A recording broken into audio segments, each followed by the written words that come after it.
A madman has no issues believing the unbelievable, nor does a child or a genius. It's you and me with our tiny hearts and big brains who have issues believing it. A very warm good evening ladies and gentlemen, बहुत बहुत नमस्कार, बहुत स्वागत है आप सभी प्यारे उड़ानियंस का हमारी एक और इंग्लिश की क्लास में। आशा करता हूं आप सब लोग बिल्कुल ठीक ठाक है, तैयारी एकदम मस्त चल रही है आप लोगों की। क्या हाल चाल है आप लोगों के, एक बार ये मुझे बता दो in the chat box and then will begin our class. फिर हम अपनी इस क्लास को शुरू करते हैं। अगर आप लोग मुझे क्लियरली सुन पा रहे हैं, देख पा रहे हैं, तो एक बार ये भी कंफर्मेशन दे दीजिए। मैं देख रहा हूं बहुत सारे प्यारे बच्चे यहां पर जुड़ गए हैं मेरे साथ। तेजस्वी, दिव्या, अभ्या, हर्ष, चिराग, आर्यन, मानवी, नयना, स्मृति, विधु, सूरज, गुंजन, अवंतिका, शिवम, क्या बात है, क्या बात है। I can see all here. नमस्ते जी, नमस्कार, गुड इवनिंग। मस्त है आप सब लोग, बिल्कुल चकाचक एकदम, all good, ready for the session, है ना? रेडी हो आई होप। ठीक है, बहुत बढ़िया, बहुत बढ़िया। तो will begin with our class today. हम लोग आज टॉपिक जो करने वाले हैं लेटर टू गॉड कवर करेंगे, जो आपका पहला चैप्टर है फ्लेमिंगो, आपकी जो बुक है forgetting the name, first flight का जो पहला चैप्टर है आपका, वो हम लोग आज कवर करेंगे। ठीक ठाक है आप सब लोग, एकदम चकाचक मस्त, आप लोग ऐसा बता रहे हो, बहुत बढ़िया। आईपीएल अच्छे से फॉलो कर रहे हो तुम लोग, ऐसी अपडेट भी मेरे पास आई है ना? तुम लोग खूब अच्छे से फॉलो कर रहे हो। वैभव सूर्यवंशी को आरसीबी ने दिल्ली को बहुत बुरी तरह हरा दिया, वो भी तुम लोगों ने देख लिया है शायद। बट चलो कोई नहीं, ऑल वेल। स्टार्ट करते हैं फिर अपनी इस क्लास को। Let's begin the session. ठीक ठाक है आप सब लोग, ऐसा आप लोगों ने बता दिया है, तो will move on to our game. Topic है आज की क्लास का लेटर टू गॉड, जैसा आपको बता चुका हूं, and will move on to our game. एक छोटा सा गेम खेलते हैं, चलिए, तब तक बाकी बच्चे भी आ जाएंगे। Okay, here is the game. आपके सामने 3 रिडल्स हैं, 3 पहेलियां हैं। पहेलियां आप देख रहे हो यहां पे स्क्रीन पे एक लिखा हुआ है कुछ रिडल, ये रिडल लिखा हुआ है ना, तो ये 3 रिडल जो है ये आपको सॉल्व करनी है, जवाब दीजिए इनका, ठीक है, बारी बारी से। सबसे पहली रिडल है ये, I am as famous as a company, you know the sound of the letter A because of me. बताइए, है ना? 3 पहेली हैं, इनका जवाब देना है आप लोगों को। जवाब दीजिए फटाफट से। वाह, पहली पहेली का तो जवाब, पहली रिडल का जवाब तो मुझे मिल गया है, बहुत बढ़िया। I am as famous as a company, you know the sound of the letter A because of me. क्या बात है, तुम लोग तो बड़े स्मार्ट हो। दूसरा, I am green on the outside, although red is what you eat. I am a cool snack to help beat the summer heat. बताइए, ये क्या है? I am green on the outside, बाहर से मैं ग्रीन हूं, although red is what you eat. red तुम खाते हो, रेड वाला पार्ट तुम खाते हो। I am a cool snack to help beat the summer heat. Summer में हीट को बीट करने के लिए या हीट से रिस्पाइट पाने के लिए, रिलीफ पाने के लिए मैं एक बहुत बढ़िया स्नैक हूं। अरे वाह, जवाब तो ये भी तुम लोगों ने सही दे दिया है। तीसरा और बता दो, चलो, third one. I come out of the earth and then I am sold far and wide. I don't mind if you cut me, but you might cry. बताइए, बताइए बच्चा पार्टी, बताइए। I come out of the earth and then I am sold far and wide. I don't mind if you cut me, but you might cry. मैं अर्थ से बाहर आता हूं and then मुझे बहुत दूर, सोल्ड फार एंड वाइड, मुझे काफी दूर दराज जगहों पर बेचा जाता है। I don't mind if you cut me, मैं बिल्कुल माइंड नहीं करूंगा अगर तुम मुझे कट कर दो, बट यू माइट क्राई, लेकिन अगर मुझे कट किया तो हो सकता है तुम लोगों के आंसू निकल जाए। बताइए फिर, व्हाट एम आई, किस चीज के बारे में बात हो रही है, बताओ। वाटर? नहीं, नॉट एट ऑल वाटर यार, वाटर कहां से आया ये? यहां तक तो ठीक है वाटर का, लेकिन पानी को तुम काट सकते हो क्या? और पानी काट के वो आता है क्या? बताइए, बताइए, पानी काट के कौन सी आंखों में आंसू आते हैं भाई? किस चीज को काटने से आंखों में आंसू आ जाते हैं, ये आप लोगों को गैस करना है। अब आपको इससे बड़ा हिंट नहीं मिलेगा, बताओ। ये दो, पहले दोनों आपने सही जवाब दे दिए हैं मुझे, ठीक है, तीसरा वाला बताओ। अब आप लोग सही जगह पर आए हो फाइनली, ठीक है। आई गॉट ऑल 3 रिस्पॉन्सेज, आपके तीनों रिस्पॉन्सेज मुझे मिल गए हैं एंड आई एम अज्यूमिंग तीनों को, सब बच्चों को ये तीनों रिडल समझ में आ गई हैं, पहेलियां समझ में आ गई हैं। वर्ड रिडल जो होती है ना, एक तरह से वर्ड प्ले होती है, वर्ड्स के ऊपर खेलती हैं वो, है ना? तो वही तीनों यहां पर आपने देखी, अभी तीनों जवाब आपने सही दिए, बिल्कुल सही। I am as famous as a company, you know the sound of letter A because of me. बात हो रही है यहां पर एप्पल की। एप्पल जो है ना, ये एक बहुत ही मशहूर चीज है। आपको पहली में क्या बोलेगा कि मैं इतना मशहूर हूं जितनी मशहूर एक कंपनी है, तो एप्पल एक बहुत बड़ी मशहूर कंपनी है ना यार, सेलफोन्स की, डिवाइसेस की, गैजेट्स की। और लेटर ए का साउंड जो है वो आप एप्पल की वजह जानते हैं, ए फॉर एप्पल पढ़ते हो आप हमेशा, है ना? ऐसे ही दूसरा वाटरमेलन था, ये आप लोगों को पता है, और तीसरा अनियन था, प्याज, ये भी आप लोगों को पता है। 3 और 3 ये तो तुम लोगों ने तीनों सही कर दिए होंगे यार, ये तो बहुत इजी क्वेश्चंस थे, है ना। वंडरफुल, शाबाश। किसी का ऐसा है जिसमें इसमें भी गड़बड़ रही, समझ ही नहीं आया, क्या करूं सर, मेरे को तो पता नहीं चला क्या करना था इसमें, ऐसा हुआ क्या किसी के साथ? अगर हुआ है तो चिंता नहीं करो, धीरे धीरे प्रैक्टिस आप लोगों को बिल्टअप करनी पड़ेगी। रीडिंग की प्रैक्टिस शुरू कर दो। आज भी हम जो चैप्टर है उसको पढ़ेंगे तो आपको थोड़ा थोड़ा आइडिया लगेगा रीड कैसे करना है, रीड करके समझना कैसे है। आपका इसका मतलब शायद अभी जो सेंटेंसेस होते हैं उनको पढ़ के आपको मीनिंग समझ नहीं आता है, अगर इसमें भी गड़बड़ हुई है तो, ठीक है। बाकी आई एम अज्यूमिंग काफी बच्चों का सही रहा है। मूविंग ऑन, चलिए नेक्स्ट सेट ऑफ क्वेश्चंस कुछ करते हैं, जवाब दो फटाफट से। ये रहा आपका सवाल अगला, identify the correctly spelled word. आपको करेक्ट स्पेलिंग आइडेंटिफाई करनी है एनवायरनमेंट की। बता सकते हो क्या आप लोग करेक्ट स्पेलिंग? ये पोल क्वेश्चन है, आपकी स्क्रीन पे पोल आ रहा होगा, क्योंकि आज ये क्लास ऐप के अंदर हो रही है हमारी, तो आप लोग इजीली पोल अपने आप पे देख पा रहे होंगे, और पोल में ए बी सी डी करके ऑप्शन आ रहे होंगे चार, आपको टैप करना है उन पे, ठीक है। हमने लास्ट क्लास में कुछ पोल का इशू थोड़ा बड़ा हुआ था, आज पॉजिटिवली नहीं होगा। आज आपकी जो ऐप है उस पे पोल अच्छे से दिख रहा होगा आपको। बताओ फटाफट से, दिख रहा है तो कौन सी करेक्ट स्पेलिंग है एनवायरमेंट की? एनवायरमेंट पता है ना आपको, बहुत ही कॉमन वर्ड है भाई, मुझे लग रहा है इसमें गलती तो नहीं होनी चाहिए आप लोगों से, इजी पीजी है बिल्कुल। बताइए बताइए बताइए बताइए बताइए। ऑप्शन ऑप्शन ऑप्शन बी है ना, ENVIRONMENT, ये सही होता है। MENT गलत है, VIRO ये वाला भी गलत है, VIRO VO हाँ ये भी गलत है, VIO। Option B 74% of got right. अरे बाप रे, बहुत 13% ने ए बोला, कुछ ने सी बोला, कुछ ने डी बोला। अरे बाप रे, इसमें भी गलती हो गई। चलो कोई बात नहीं, अगला क्वेश्चन है, एक और मौका है आपके पास। बताओ। He accidentally let the cat out of the bag about the surprise party. यहां पर एक एक्सप्रेशन है let the cat out of the bag. ये जो एक्सप्रेशन है इसका मतलब बताना है आप लोगों को, और सेंटेंस पढ़ के कुछ मीनिंग समझ में भी आया होगा। ही किसी इंसान ने accidentally let the cat out of the bag about the surprise party. बताइए बताइए जल्दी से बताइए, ये तो इजी है। Keep a secret option A, option B mislead someone, option C create suspense, option D reveal a secret. बताइए।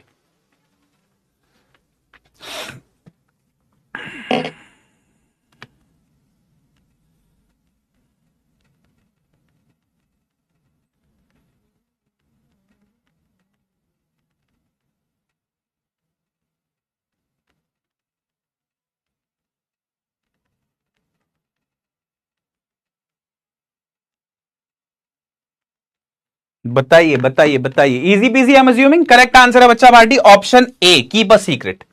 ओ sorry, let the cat out of the bag का मतलब है reveal a secret, option D.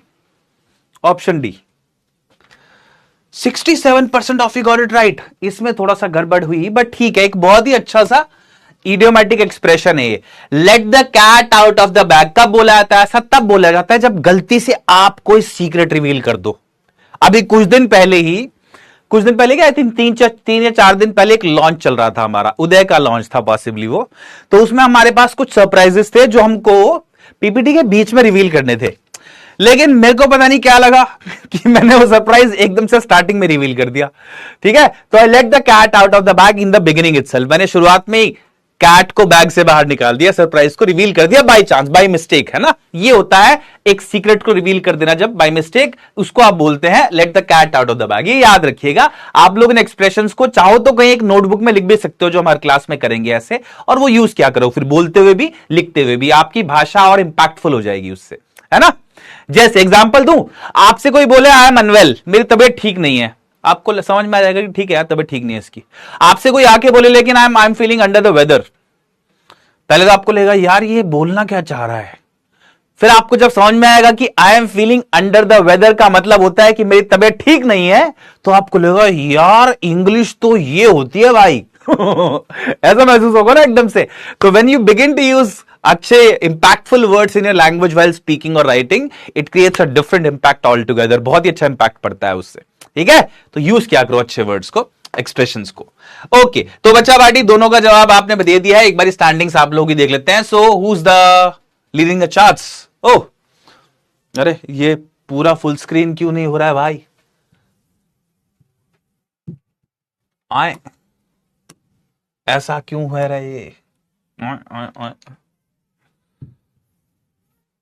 इसको बंद कैसे करूंगा मैं जब ये अभी अटक गया ऐसे? तो अच्छा आ गया मेरे को समझ में। ओके ऐसे, ठीक है। तो who is the leading? Aakash Sahu, Ansh Maurya, Harsh, well done. Pranav, billionaire mindset, Khojendra, वाह Khojendra. AI expert Saket, Shivam Jha, Bhargav. Shivam Bhargav is a friend of mine actually, बहुत बढ़िया दोस्त है, बहुत बढ़िया बंदे हैं। मोहम्मद शाहान खान एंड वर्षिका सिंह, वर्षिका सिंह, ठीक है, वेल डन। टॉप 10 को बधाई हो भाई, शाबाशी। Now we move on to our chapter. चलिए अब चलते हैं अपने चैप्टर पे, टेक्नोलॉजी। ठीक है, चलो लेट्स बिगिन द सेशन बच्चा पार्टी। टॉपिक का नाम है letter to God. A letter to God एक ऐसा टॉपिक है जो कि आपको दो चीजों के बारे में स्पेसिफिकली बताता है। थीम क्या है इसका? थीम है इसका भेद, फेथ, भरोसे की ताकत, ट्रस्ट, बिलीफ, है ना। इसकी ताकत क्या होती है ये आपको ये चैप्टर बताता है। और स्वामी विवेकानंद की मुझे एक बात याद आती है, उन्होंने बोला ऐसा, believe you can and you are halfway there. अगर आप किसी चीज में स्ट्रांगली बिलीव करते हो ना कि यार ये मैं करके मानूंगा या ये होगा, ये ऐसे ही है, तो आप आधा रास्ता तो तय कर चुकी हो, है ना। और किसी काम के लिए आप सोचते हो यार ये शायद हो नहीं पाए मुझसे, अगर आप डाउटफुल हो ना तो आप नहीं कर पाओगे उसको। Believe has to be there. Faith की क्या ताकत होती है ये आप लोगों को इस चैप्टर के थ्रू पता चलता है, ठीक है। तो आप लोगों से एक सवाल है, क्या कभी कोई ऐसा काम पड़ा है आपके जीवन में, या कभी कोई ऐसा एक्सपीरियंस रहा है, कोई ऐसा इंसान रहा आपकी लाइफ में जिसके लिए आपको लगा यार कोई डाउट ही नहीं हुआ आपको कि हाँ यार ये तो हो ही जाएगा काम, या ये इंसान के पास काम है ये तो करा ही देंगे 100%, कोई काम, कोई चांस ही नहीं है, आपके मन में दिमाग डाउट ही नहीं आया कभी कि यार ऐसा होगा कि ये शायद काम अटक जाए मेरा? कभी ऐसा हुआ है आपके साथ? एक बारी बताओ जरा मेरे को। हाँ जल्दी बताओ, जल्दी बताओ, जल्दी बताओ। सर बहुत अच्छा स्टोरी है, ऑफ कोर्स अच्छा स्टोरी है, यस बिल्कुल अच्छा स्टोरी है। नो सर, मेरे साथ तो कभी नहीं हुआ सर, मैं तो हर चीज में डाउटफुल हूं। ऐसे इंसान जो हर चीज में डाउटफुल होते हैं पूरी दुनिया को मानते हैं कि यार कुछ गड़बड़ है सब कुछ चीजों में, है ना, कुछ ना कुछ एक्शंस पर्सनल एक गोल से ड्रिवन है, उनको सिनिकल बोलते हैं, सिनिक या सिनिकल बोलते हैं। यस मेरे दोस्त और कौन? हाँ सर मेरे साथ पेरेंट्स, हाँ ठीक है, वाह क्या बात है, जेठालाल ये अच्छा था, जेठालाल पे भरोसा है तुमको। किसी ने अभी तक ये नहीं बोला सर मुझे खुद पे भरोसा रहता है हमेशा, ठीक है। माई सेल्फ, क्या बात है यार, दिस इज नाइस, ठीक है। पेरेंट्स, ऑफ कोर्स पेरेंट्स, हाँ ये मैं +1 करता हूं इस बात पे। जैसा आप बोल रहे हो ना ऐसी मेरी माता जी है, मम्मी। मम्मी को अगर मैंने कोई काम बोल दिया है या किसी काम में उनका एक्सपर्टीज है कि भाई मैं इसमें तेरी हेल्प कर दूंगी, तो मुझे ऐसा लगता है कि वो काम हो गया है। मम्मी को मैंने वो काम अगर बोला है, मेरी हेल्प कर दे मम्मी इस चीज में, ऐसा बोला है मैंने अगर उनको, तो वो काम मेरा डन है, ऐसा लगता है मेरे को। Such believe I have on her, और बिलीव डेफिनेटली ओवर टाइम आया है, क्योंकि बहुत सारी चीजों में मेरी बड़ी सारी हेल्प करती है।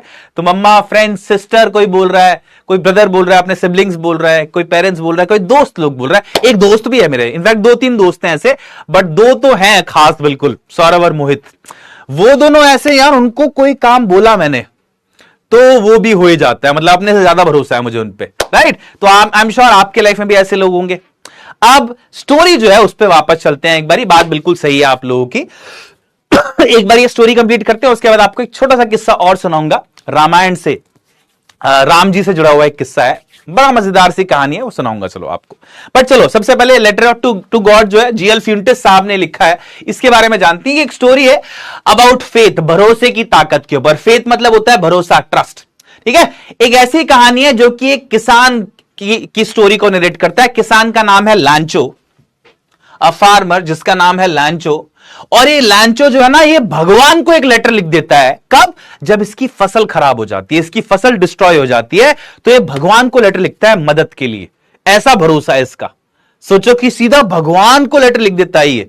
ये पढ़ने में बड़ा आसान सी बात लगती है, लेकिन यार ये बहुत बड़ी बात है, ठीक है।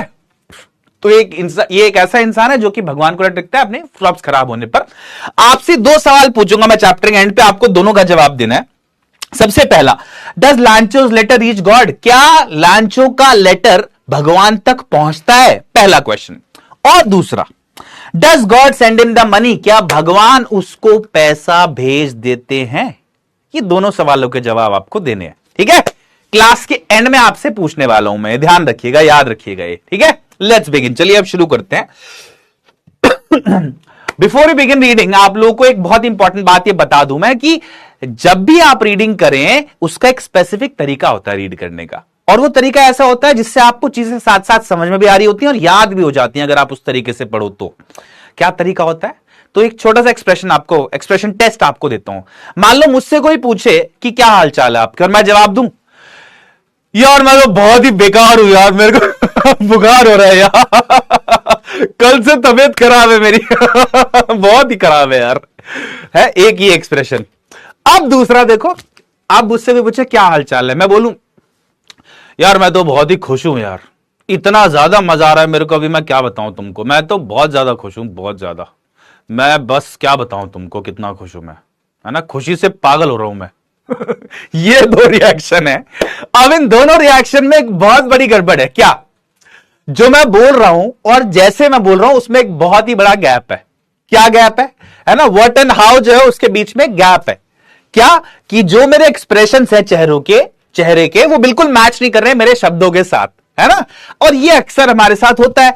आप लोग बोलते हुए तो एक बारी को इसका ध्यान रखते हो, लेकिन रीड करते हुए आप बिल्कुल ध्यान रखते हैं इस बात का कि आपके जो वर्ड्स है वो एक्सप्रेशन से मैच कर रहे हैं कि नहीं कर रहे। आपको बिल्कुल फर्क नहीं पड़ता, पढ़ना चाहिए, ध्यान रखना इस बात का। वर्ड्स के अंदर ताकत होती है भाई, वर्ड्स है पावर, मैजिक होता है वर्ड्स के अंदर। मैंने लास्ट टाइम भी आपको समझाया था, है ना। कुछ भी हो सकता है शब्दों के थ्रू, वॉर हो सकते हैं या वॉर खत्म हो सकते हैं। किसी को आप बता सकते हो कि आप उनको पसंद करते हो, या हो सकता है किसी के बीच में लड़ाई करवा दो आप। तो बहुत तगड़ी ताकत होती है एक शब्दों के अंदर, उनको सही तरीके से पढ़ना जरूरी है, ठीक है। अब जैसे एग्जाम्पल देता हूं आपको इसको अगर रीड करना तो कैसे रीड करोगे आप? The house the only one in the entire valley sat on the crest of a low hill, from this side one could see the river and the field of ripe corn dotted with flowers that always promise a good harvest. ऐसे ही पढ़ते हो ना तुम लोग, जैसे कोई train छूट रही हो, तुम्हारी एक ट्रेन छूटने वाली है और तुमको एक चैप्टर उससे पहले रीड करना है, अदरवाइज ट्रेन छूट जाएगी। ऐसे ही पढ़ते हो ना तुम लोग, ऐसे नहीं पढ़ना है भाई।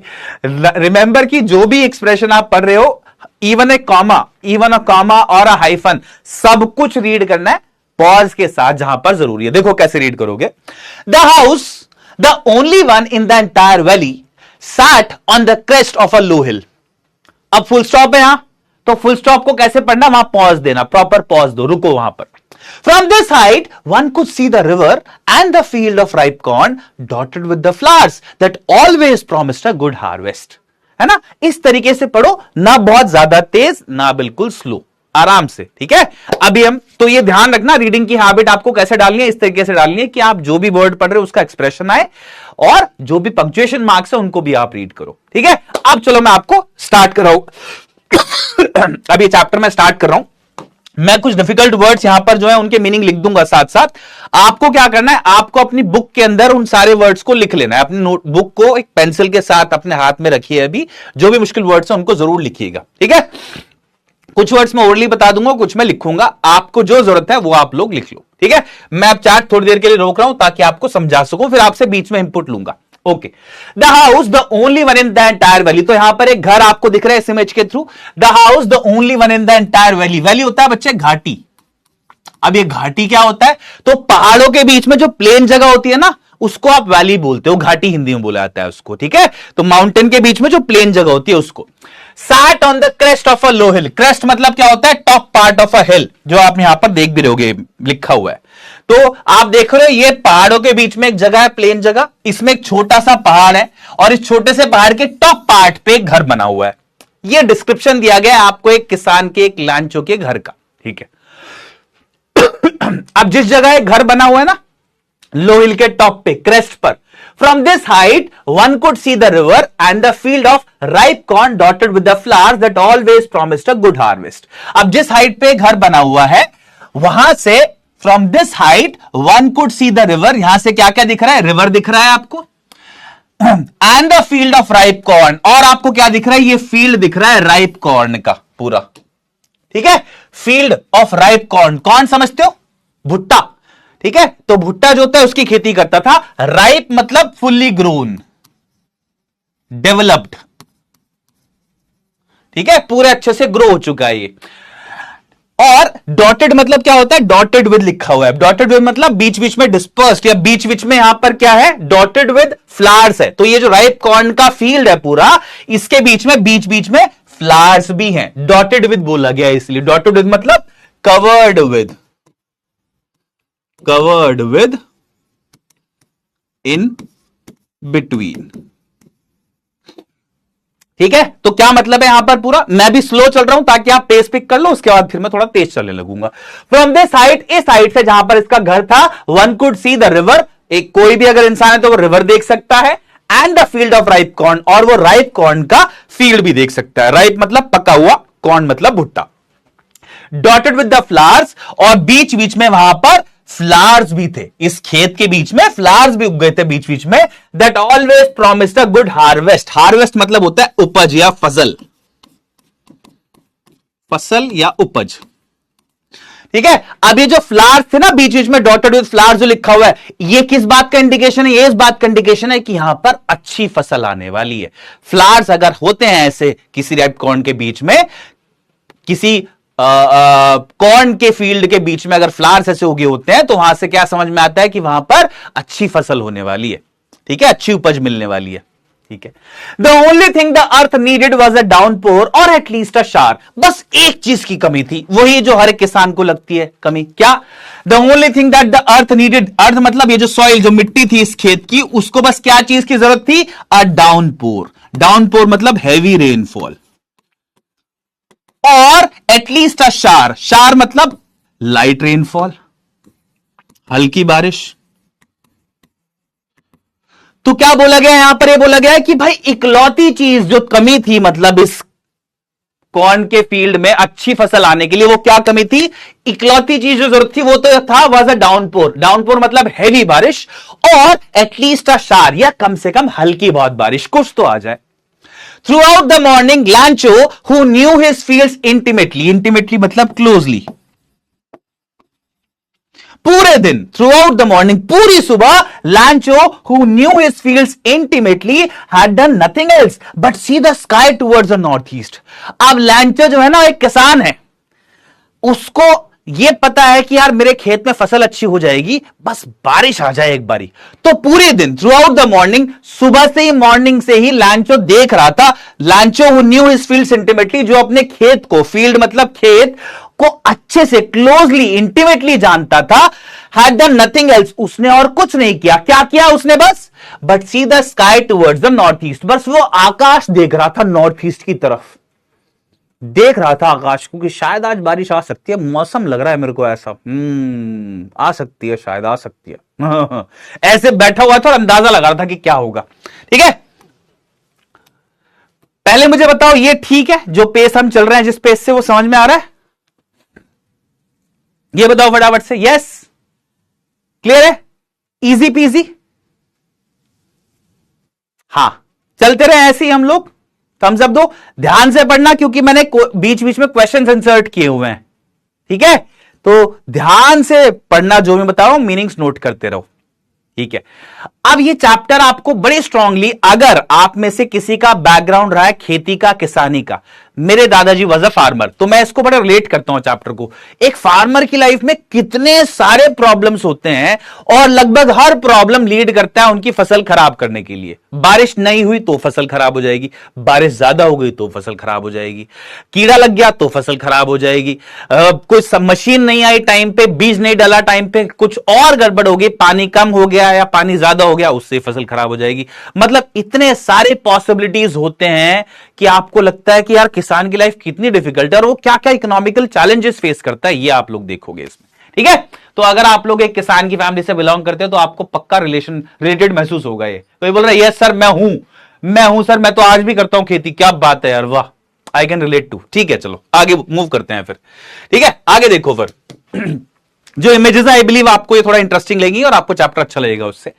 नाउ अब ये भाई नॉर्थ ईस्ट की तरफ जो आसमान है उसकी तरफ देख रहा था इस उम्मीद में कि बारिश हो जाएगी, तो ये अब देखो क्या करता है, now we are really going to get some water women, अभी अपनी बीवी से बोलता है now we are really going to get some water, देखो अब हमें कुछ पानी मिलने वाला है, यानी कि अब हमें बारिश मिलने वाली है, कुछ बारिश तो होने वाली है पक्का, ऐसा बोलता है अपनी बीवी से। The women who was preparing supper, supper मतलब होता है इवनिंग मील, शाम का खाना। अब इसकी वाइफ शाम का खाना बना रही थी, सपर बना रही थी, रिप्लाइड, इसकी बीवी ने जो कि शाम का खाना बना रही थी क्या बोला, yes God willing, God willing मतलब if God wishes, if God wills या विशेस, अगर भगवान ने चाहा तो, है ना, तो गॉड विलिंग का मतलब क्या है, गॉड विलिंग का मतलब है अगर भगवान ने चाहा तो इनकी बीवी बोलती है सामने से हां अगर भगवान ने चाहा तो बारिश हो जाएगी, ठीक है। The older boys were working in the field while the smaller ones were playing near the house until the woman called to them all, come for dinner. अब जो बड़े बच्चे थे इनके वो वर्किंग इन द फील्ड, वो खेत में काम कर रहे थे, while the smaller ones were playing near the house, जबकि जो छोटे बच्चे थे वो घर के बाहर खेल रहे थे। Until the women called to them all, कब, और तब एकदम से क्या हुआ, ये जो लेडी थी जो खाना बना रही थी उन्होंने इन सबको बुलाया और क्या आवाज दी, कम फॉर डिनर, की खाना खा लो, आकर आ जाओ, निखट्टुओ आ जाओ खाना खा लो। It was during the meal that, just as Lancho had predicted, big drops of rain began to fall. बारिश आ गई भाई। अब ड्यूरिंग द मील जब ये खाना खा ही रहे थे, just as Lencho had predicted, जैसी भविष्यवाणी लैंचो ने की थी, प्रिडिक्शन जो वर्ड है उसको सुना होगा आपने, प्रिडिक्शन, प्रिडिक्शन मतलब भविष्यवाणी, जैसा लैंचो ने प्रिडिक्ट किया था, जैसा लैंचो ने भविष्यवाणी की थी, big drops of rain began to fall, बड़ी बड़ी बारिश की बूंदें गिरने लगी। In the north east huge mountains of clouds could be seen approaching, approaching मतलब coming near.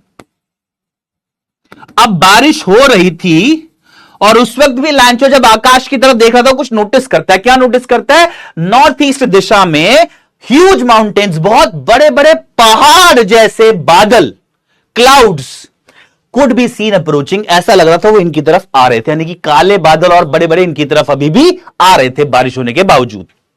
The air was fresh and sweet, हवा जो थी वो बिल्कुल फ्रेश और स्वीट हो गई थी, यानी कि मौसम हो गया था सुहाना, जैसा जनरली बारिश के बाद हो जाता है।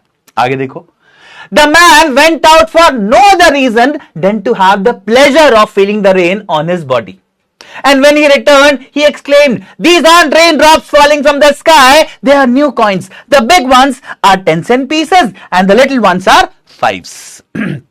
अब देखो कई बार आप किसी चीज को बहुत स्ट्रांगली मिस कर रहे होते हो ना, जब आप बिल्कुल तड़प जाओ किसी चीज के लिए जब, और वो फाइनली आपको मिल जाए, तो आपका ये रिएक्शन होता है जो इसका लैंचो का होता है। ये बहुत टाइम से वेट कर रहा था बारिश का कि आ जाए बारिश, बारिश आ जाए, बारिश आ जाए, आ ही नहीं रही थी बारिश, आज फाइनली बारिश आ गई। तो क्या करता है, द मैन वेंट आउट, ये बाहर जाता है जहां बारिश हो रही है, फॉर नो अदर रीजन, किसी और रीजन के लिए नहीं, than to have the pleasure of feeling the rain on his body, सिर्फ इसलिए बाहर जाता है कि बारिश की बूंदे अपनी बॉडी पे गिरते महसूस करे, इसका आनंद ले, प्लेजर ले, प्लेजर मतलब जॉय ले चीज का, ठीक है, सिर्फ इसलिए बाहर जाता है ये। आगे देखो अब, एंड व्हेन ही रिटर्न्ड, और जब बाहर बारिश का आनंद लेके आ जाता है वापस अंदर घर के अंदर, ही एक्सक्लेम्ड, तो आकर बोलता है, एक्सक्लेम करता है, एक्सक्लेम मतलब एक स्ट्रॉन्ग रिएक्शन के साथ, खुशी के साथ बोलता है आकर, These aren't raindrops falling from the sky, ये जो बारिश से, ये जो ऊपर गिर रही है ना बारिश की बूंदे, ये सिर्फ बारिश की बूंदे नहीं है जो स्काई से गिर रही है, रेन ड्रॉप्स नहीं है सिर्फ ये, दे आर न्यू कॉइन्स, ये क्या है, ये न्यू कॉइन्स हैं। और इस पार्ट को ध्यान से समझिएगा, ये एक ऐसा क्वेश्चन है जो कि हर साल आपके बोर्ड में पूछा जाता है। बोलता है these are raindrops falling from the sky, जो ऊपर आकाश से गिरे रेन ड्रॉप्स नहीं है, ये न्यू कॉइन्स हैं। क्यों बोलता है ऐसा, वो कोई बता सकता है क्या मुझे, एक बारी जल्दी से बताओ कि ऐसा क्यों बोलता है कि ये रेन ड्रॉप्स नहीं है, ये बारिश की बूंदे हैं। क्यों बोलता है रेन ड्रॉप्स नहीं है, ये न्यू कॉइन्स हैं, the big ones are 10 cent pieces and the little ones are 5s। बताइए क्यों बोलता है ऐसा। ओ बल्ले बल्ले, कोई बोल रहा बल्ले बल्ले बारिश हो गई। हाँ, मेटाफोरिकली बोलता है ऐसा, असली में नहीं बोल रहा कि ये जो बड़ी बड़ी बूंदे हैं पैसे हैं। उसका मतलब क्या है, उसका मतलब यह है कि बारिश की बूंदे जब मेरी फसल में आएंगी, बहुत बढ़िया, वाह, प्रॉफिट, गुड हार्वेस्ट, आप बोल रहे हो बहुत सही, ठीक है। तो क्या होगा, क्यों बोला ऐसा? क्योंकि जो बारिश की बूंदें जब उसकी फसल पे गिरेंगी, उसकी क्रॉप्स पे गिरेंगी, तो वो और अच्छे से ग्रो करेंगे। उन क्रॉप्स को जब इवेंचुअली हार्वेस्ट को जब बेचेगा तो उससे पैसा आएगा, इनकम आएगी, जो कि बिग कॉइन्स से बेसिकली या न्यू कॉइन से आप रिलेट कर सकते हो, ठीक है। तो ये क्यों बोलता है ऐसा? इसलिए बोलता है बिकॉज रेन ड्रॉप्स की वजह से उसको एक अच्छा हार्वेस्ट मिलेगा, और अच्छा हार्वेस्ट जब मिलेगा तो उसको अच्छा पैसा मिल जाएगा, बेसिकली इसलिए। The big drops are 10 cent pieces, 10 cent आप देख रहे हो यहां पर, एंड लिटिल वंस आर 5। तो बड़ी जो बूंदे उनको 10 सेंट पीसेस से कंपेयर करता है, छोटी बूंदे को 5 सेंट से कंपेयर करता है, ठीक है। अच्छा, एक छोटा सा क्वेश्चन अगर आप बता सको तो, अभी तक मैंने कॉन्सेप्ट समझाया नहीं है, लेकिन अगर आप ट्राई करो तो करो एक बारी। क्वेश्चन एक आपके लिए, क्वेश्चन क्या है बच्चा पार्टी? जब वो बोलता है ऐसा, these raindrops are falling from the sky, they are new coins, the big drops are 10 cent pieces and the little ones are 5, इसमें कौन सा एक्सप्रेशन, कौन सा फिगरेटिव, कौन सा लिटरेरी डिवाइस यूज हुआ है? सिमिली, मेटाफर, हाइपरबली या पर्सोनिफिकेशन? हो सकता है ये चारों आपने पढ़े हो या ना पढ़े हो, एक बार ट्राई करके बता दो। जब वो बोलते हैं ना, these raindrops aren't falling from the sky, they are new coins, specifically इस लाइन की बात करूं तो, इस लाइन की अगर मैं बात करूं, दे आर न्यू कॉइन्स, तो रेन ड्रॉप्स को न्यू कॉइन्स बोलता है। क्या है यहां पर आपका छोटा सा एक डाउट? हाइपरबली और पर्सोनिफिकेशन नहीं है, इन दोनों में से कोई एक है, बताओ कौन सा है? बताइए बताइए बताइए, बहुत इजी है मुझे लगता है, ये है ना, बता ही सकते हो, ये तो बता ही सकते हो आप। देखो करेक्ट आंसर क्या है बच्चा पार्टी? बिल्कुल सही, ऑप्शन बी मेटाफर। आप में ज्यादातर लोगों ने सही जवाब भी दिया है। अब मेटाफर और सिमिली में डिफरेंस ये है कि जब भी आप एक चीज को दूसरी चीज से कंपेयर करें यूजिंग वर्ड्स लाइक एज और लाइक, जैसे मैं बोल दूं he is as smart as Einstein या ही इज लाइक आइंस्टाइन, तो ये हो गया सिमिली। जब आप दो चीजों को कंपेयर करें एज और लाइक वर्ड यूज करके, और जब आप एक चीज को दूसरी चीज ही बोल दो, जैसे मैं, आप मेरी क्लास में कुछ बच्चे आप में से बैठे और मैं बोल दूं यार ये मेरा बच्चा मेरी क्लास का आइंस्टाइन है, कोई बहुत अच्छा गाती है लड़की, मैं बोल दूं ये हमारी क्लास के लिए लता मंगेशकर है। जब मैं एक चीज को दूसरी चीज ही बोल दूं, जैसे यहां पर बोला गया है क्या, they are new coins, raindrops को न्यू कॉइन्स बोल दिया गया है सीधा, तो मेटाफर होता है बच्चा पार्टी, ठीक है। Option B is the correct answer. अरे वाह यार, तुम लोग को तो ऑलरेडी पता है मेटाफर वगैरह का, गुड, वेरी गुड। चलो आगे देखते हैं कहानी में, हम आगे बढ़ते हैं। अब देखो, with a satisfied expression he regarded the field of ripe corn with its flowers draped in a curtain of rain। अब क्या होता है भाई, जब बारिश हो जाती है, satisfied expression के साथ वो regarded मतलब लुक, ध्यान से देखना, field of ripe corn with its flowers, draped मतलब होता है covered, कर्टन मतलब होता है पर्दा, जो आपके घर पे पर्दे लगे होते हैं, कर्टन्स लगे होते हैं, वही है। अब एक सेटिस्फाइड एक्सप्रेशन के साथ ही regarded the field of ripe corn, अब वो अपने खेत की तरफ देखता है, रिगार्ड करता है, रिगार्ड करना मतलब, रिगार्डेड का मतलब यहां लुक, ध्यान, देखना ध्यान से, तो वो बड़े सेटिस्फाइड एक्सप्रेशन के साथ अपने खेत की तरफ देखता है, क्योंकि बारिश आ रही है उसके ऊपर, बड़ी खुशी हो रही होती है उसको, है ना। Field of ripe corn with its flowers, जिसमें फ्लावर्स भी थे बहुत सारे, draped in a curtain of rain, और वो पाता है कि उसके जो फील्ड है ना, उसका जो पूरा खेत है वो कवर्ड है कर्टन ऑफ रेन में, बारिश की बूंदों से कवर्ड है, ऐसा लग रहा है जैसे बारिश की बूंदों का एक पर्दा सा पड़ गया है खेत के ऊपर पूरा, ठीक है, okay. But suddenly a strong wind began to blow, लेकिन कहानी में ट्विस्ट आता है एकदम से, क्या? Suddenly a strong wind began to blow, एकदम से बहुत तेज हवा आ जाती है एक, and along with the rain very large hailstones begin to fall, और हवा के साथ बहुत बड़े बड़े हेलस्टोन्स, हेलस्टोन्स क्या होते हैं? ओले, वो गाना सुना तुमने, ओले ओले ओले वाला वही ओले। हेलस्टोन्स मतलब क्या होता है भाई? ओले, जो आइस के छोटे छोटे पीसेस होते हैं, आपने देखे होंगे कुछ ऐसे। अब बारिश की बूंदों के साथ साथ ओले गिरने लगे एकदम से, और कभी भी अगर आप एक किसान बैकग्राउंड फैमिली से हो, या आपको अगर पता हो खेती कैसे होती है, तो आपको ये मालूम होगा कि ओले गिरना फसल के ऊपर मतलब फसल का डिस्ट्रक्शन, खत्म हो जाएगी फसल अगर ओले गिर गए थोड़ी देर भी, ठीक है। तो एक हवा बहने लगी अलॉन्ग विद द रेन, और बारिश के साथ very large hailstones began to fall, बहुत बड़े बड़े बड़े हेलस्टोन्स यानी कि ओले गिरने लगे। These truly did resemble new silver coins, ये जो ओले थे ये सही में रिजेंबल करे थे, रिजेंबल मतलब लुक लाइक, ये जो बड़े बड़े These truly did resemble new silver coins. ये जो थे असल ओले जो गिर रहे थे, ये असली में सिल्वर कॉइन्स के जैसे लग रहे थे। अभी थोड़ी देर पहले इसने बारिश की बूंदों को न्यू कॉइन्स बोला था ना, वो तो एक पॉजिटिव कंपैरिजन था, लेकिन यहां पर जो ओले गिर रहे हैं बेसिकली, जो कि नेगेटिव हैं बहुत इसके लिए, इसकी फसल के लिए, वो असल में कॉइन्स की तरह लगते हैं, सिल्वर कॉइन्स की तरह। ये कॉन्ट्रास्ट दिखाई गई है आपको यहां पर, ठीक है। बस इतना समझ लो कि ये बोला गया कि ये तो असली में ये जो ओले गिरे हैं तो असली में कॉइन्स की तरह लग रहे थे। The boys exposing themselves to the rain ran out to collect the frozen pearls. ये जो बॉयज थे, exposing themselves to the rain मतलब went out in the rain. Simply ये मान लो आप, ये जो बच्चे थे ये क्या करते हैं, बाहर बारिश में जाते हैं, रैन आउट और दौड़ के जाते हैं बाहर बारिश में, to collect the frozen pearls. Frozen मतलब जमे हुए,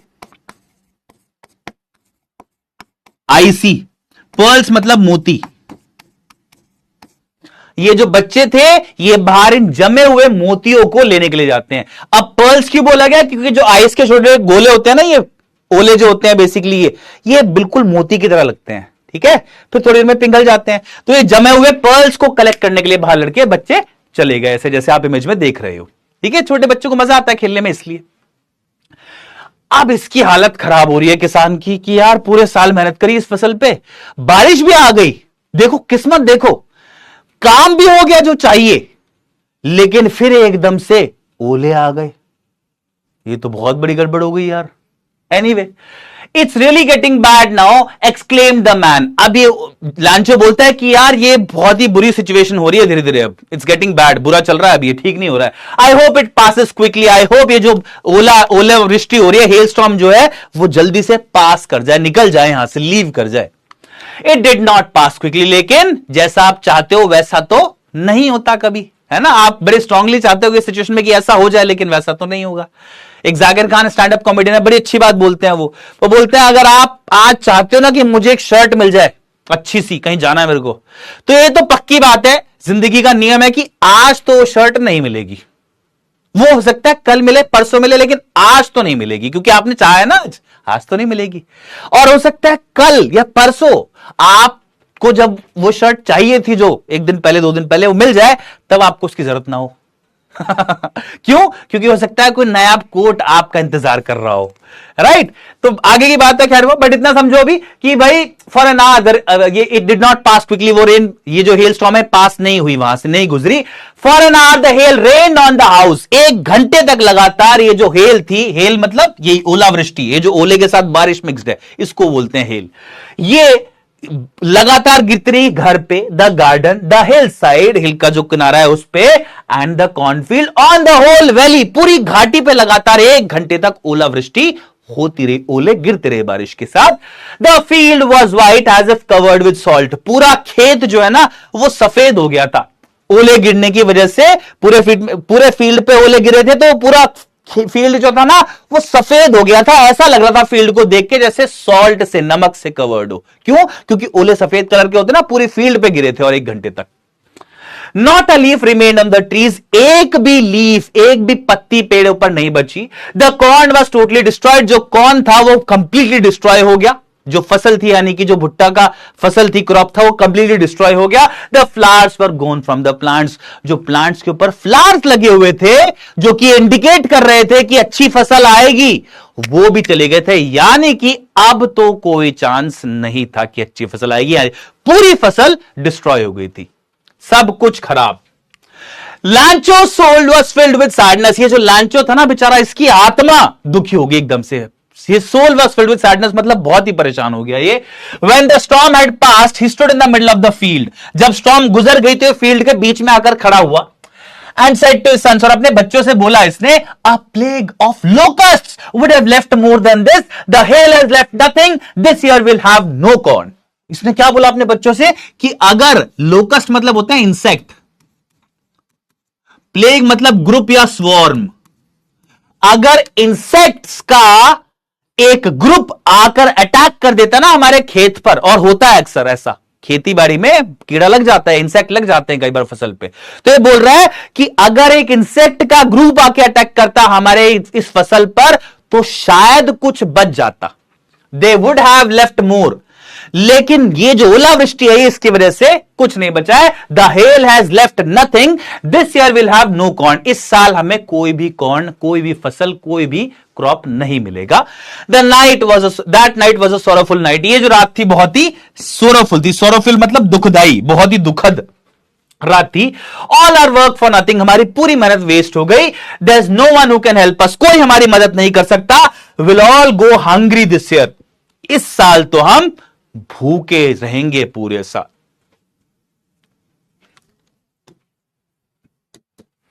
वेरी सैड है ना. लांचो की पूरी फसल खराब हो गई.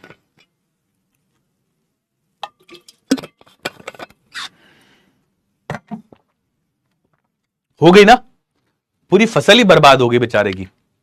एनीवे, चलो कुछ क्वेश्चंस है. क्वेश्चन के जवाब दोगे फटाफट से. अब आपके एनसीईआरटी बुक में भी कुछ क्वेश्चंस दिख रहे होंगे आपको ये वाले, right.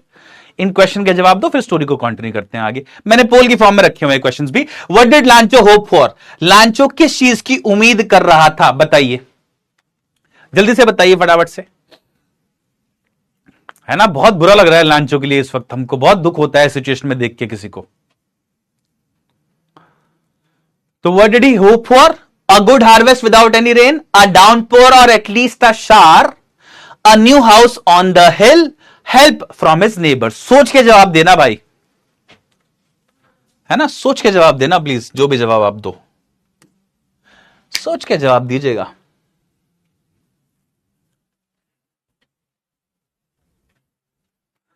Correct answer is simple, बिल्कुल सही. अ good harvest without any rain. Without any rain कहां से, ये तो गलत हो गया, है ना. हार्वेस्ट तभी आएगा जब अच्छी बारिश होगी. तो करेक्ट आंसर ऑप्शन बी, अ डाउनपोर और एटलीस्ट अ शावर. वो चाहता था कि अच्छी सी बारिश हो जाए या हल्की बहुत बारिश हो जाए, जिससे एक अच्छी हार्वेस्ट उसको मिल जाए. ये आपका कंप्लीट आंसर बन जाएगा. ठीक है, नेक्स्ट. व्हाई डिड लांचो से the rain drops were like new coins. ये क्वेश्चन आपके एग्जाम में बहुत बारी पूछा गया है भाई. इंपॉर्टेंट क्वेश्चन है, हाईली इंपॉर्टेंट. इसका जवाब तो आना ही चाहिए, लिख के प्रैक्टिस कर लेना, हर बारी पूछा जाता है ये. लांचो ने ऐसा क्यों बोला कि ये जो रेन ड्रॉप्स थे न्यू कॉइंस की तरह थे. Because they were very shiny, क्योंकि बहुत ज्यादा चमकदार थे वो. Because they look like silver. Because they symbolise wealth and a good harvest. Option D, because they were heavy and large. सोच के जवाब देना ज्ञान इसको.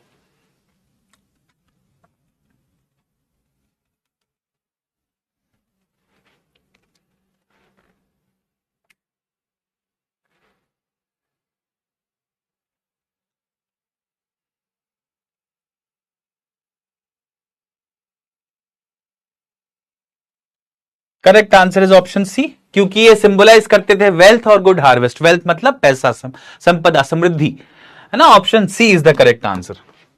83% ऑफ यू गॉट राइट. वाह. Next. How did the rain change, what happened to Lencho's fields. बारिश कैसे बदल गई और लांचो के फील्ड्स का क्या हुआ. Option A, the rain stop suddenly and the fields were fine. Option B, the rain turned into a hailstorm and destroyed the fields. The rain continued gently and the crops grew. The rain caused a flood and washed away the crops. बताइए, simple answer है इसका भी.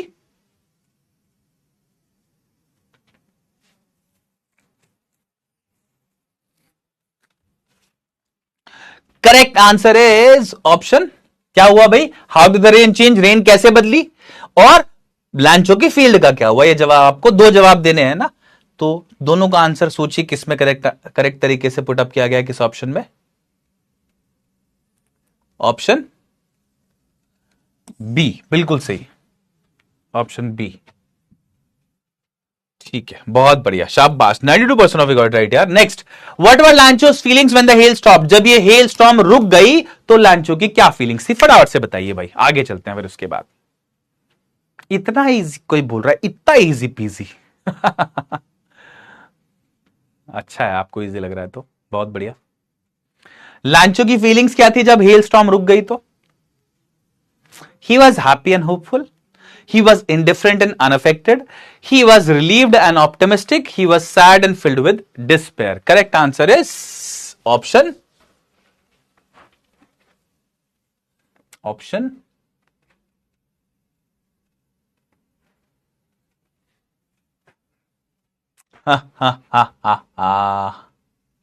Correct answer, बिल्कुल सही जवाब दे रहे हैं आप सब लोग.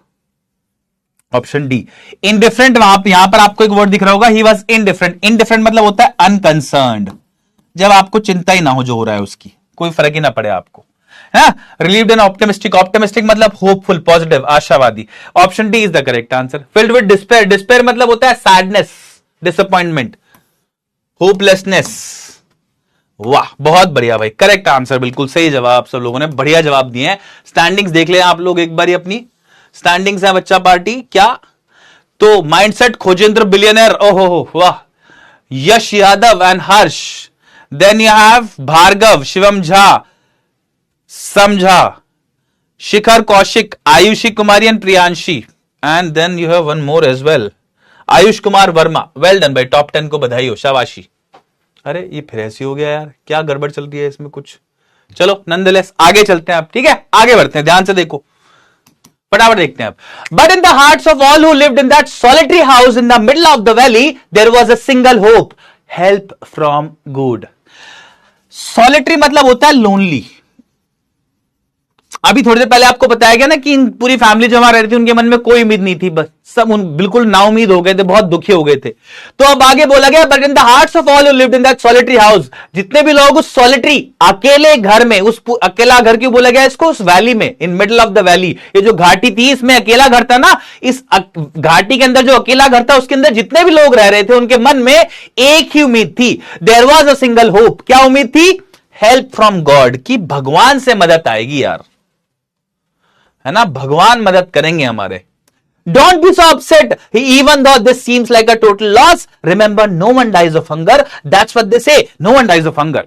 अब आपस में बात कर रहे हैं तो बोल रहे हैं डोंट बी सो अपसेट, इतना परेशान मत हो, even though this seems like a total loss, ये यहां पर स्पेस होना चाहिए था, even though this seems like a total loss, हालांकि ये टोटल लॉस लग रहा है, डिस्ट्रक्शन लग रहा है, सब कुछ यहां पर बर्बादी लग रही है पूरा जो भी हुआ है। Remember no one dies of hunger, लेकिन याद रखना भगवान सबके बारे में सोचता है, कोई भी भूख से नहीं मरता है, भूखमरी से नहीं मरता है। That's what they say, no one dies of hunger. अब वहीं सामने बैठा मेंबर कोई बोल रहा होगा कि हां यही बोलते हैं ज्यादातर लोग कि भूख से तो कोई नहीं मरता। All through the night लांचो thought only of one hope, the help from God. पूरी रात लांचो सिर्फ एक ही चीज के बारे में सोचता रहा, क्या? द हेल्प फ्रॉम गॉड, की भगवान से मदद मिलेगी। Whose eyes, as he had been instructed, see everything, even what is deep in one's conscience. देखते हैं कुछ वर्ड का मीनिंग यहां पर। conscience मतलब होता है inner sense of right and wrong. ध्यान से देखो, बोला गया है ऑल थ्रू द नाइट, पूरी रात लांचो सिर्फ एक ही उम्मीद के बारे में सोचता रहा। क्या उम्मीद थी उनको? हेल्प फ्रॉम गॉड, की भगवान से मदद आएगी। Whose eyes as he had been instructed, ये बोला गया था लांचो की भगवान की आंखें, गॉड हुज आइज, भगवान जिसकी आंखें, as he had been instructed, जैसा कि उसको बताया गया था, सी एवरीथिंग, सब कुछ देखती है भगवान की आंखें। Even what is deep in one's conscience, conscience मतलब होता है अंतरात्मा, इनर सेंस आपके अंदर जो होता है ना कि आप सही गलत का फैसला कर पाते हो, उसको हम कॉन्शियंस बोलते हैं। तो लिखा हुआ है कि भगवान जो कि सब कुछ देखता है, वो भी, even what is deep in one's conscience, वो भी जो कि हमारे अंतर मन में, अंतर आत्मा में चल रहा होता है, उसको भी भगवान जानता है। Lencho was an ox of a man, ox मतलब क्या होता है? Hard working man. लांचो जो था वो एक बहुत ही हार्ड वर्किंग मैन था। Working like an animal in the fields, खेतों में, अपने फील्ड्स में एक एनिमल की तरह काम करता था, मतलब बहुत मेहनत करता था। But still he knew how to write, लेकिन अच्छी बात यह थी कि उसको लिखना आता था। The following Sunday at daybreak he began to write a letter. The following Sunday मतलब कमिंग संडे, जो कमिंग संडे था यानी कि आने वाला संडे था। At daybreak, daybreak मतलब दिन की शुरुआत, सनराइज पे, अगले संडे सनराइज के समय पर ही began to write a letter, एक लेटर उसने लिखना शुरू किया, which he himself would carry to town, जो कि वो खुद टाउन ले जाने वाला था, and place in the mail, और उसको फाइनली फिर वो मेल में प्लेस करने वाला था, यानी कि पोस्ट करने वाला था।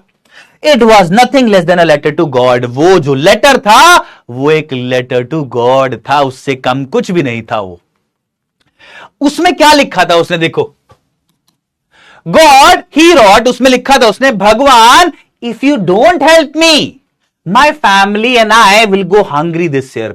भगवान अगर आपने मेरी मदद नहीं करी तो मेरी फैमिली और मैं इस साल भूखे रह जाएंगे। I need 100 pesos in order to sow my field again and to live until the crop comes because the hailstorm dash dash dash. उसने क्या बोला कि भगवान मुझे 100 pesos की जरूरत है। अब ये पीसोस क्या है भाई?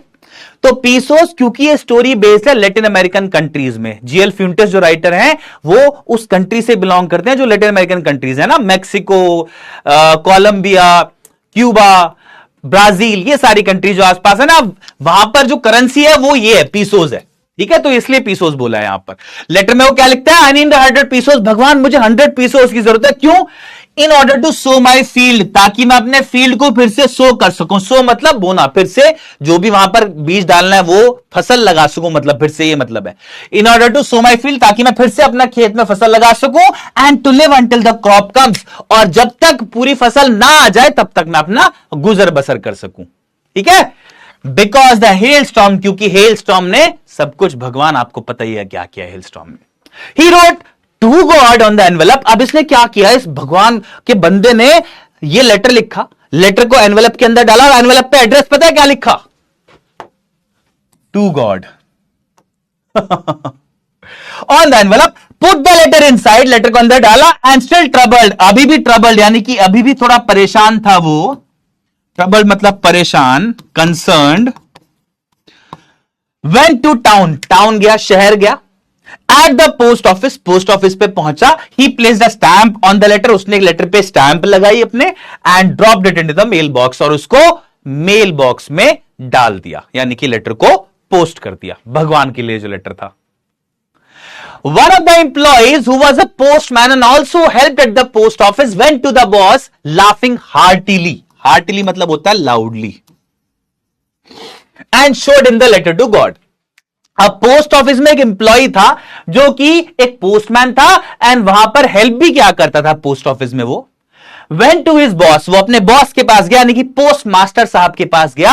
लाफिंग हार्टली, बहुत जोर से हंसता हुआ। जैसे उसने लेटर देखा ना जिसपे लिखा हुआ टू गॉड, तो हंसता हुआ गया कि अरे बॉस एक आदमी है जिसने लेटर लिखा है भगवान को और पोस्ट भी कर दिया उसने हमारे पास। हंसता हो गया, मतलब बहुत तेज, अपने बॉस के पास, है ना। And showed him the letter God, और उनको दिखाया कि भगवान के लिए देखो लेटर आया हमारे पास।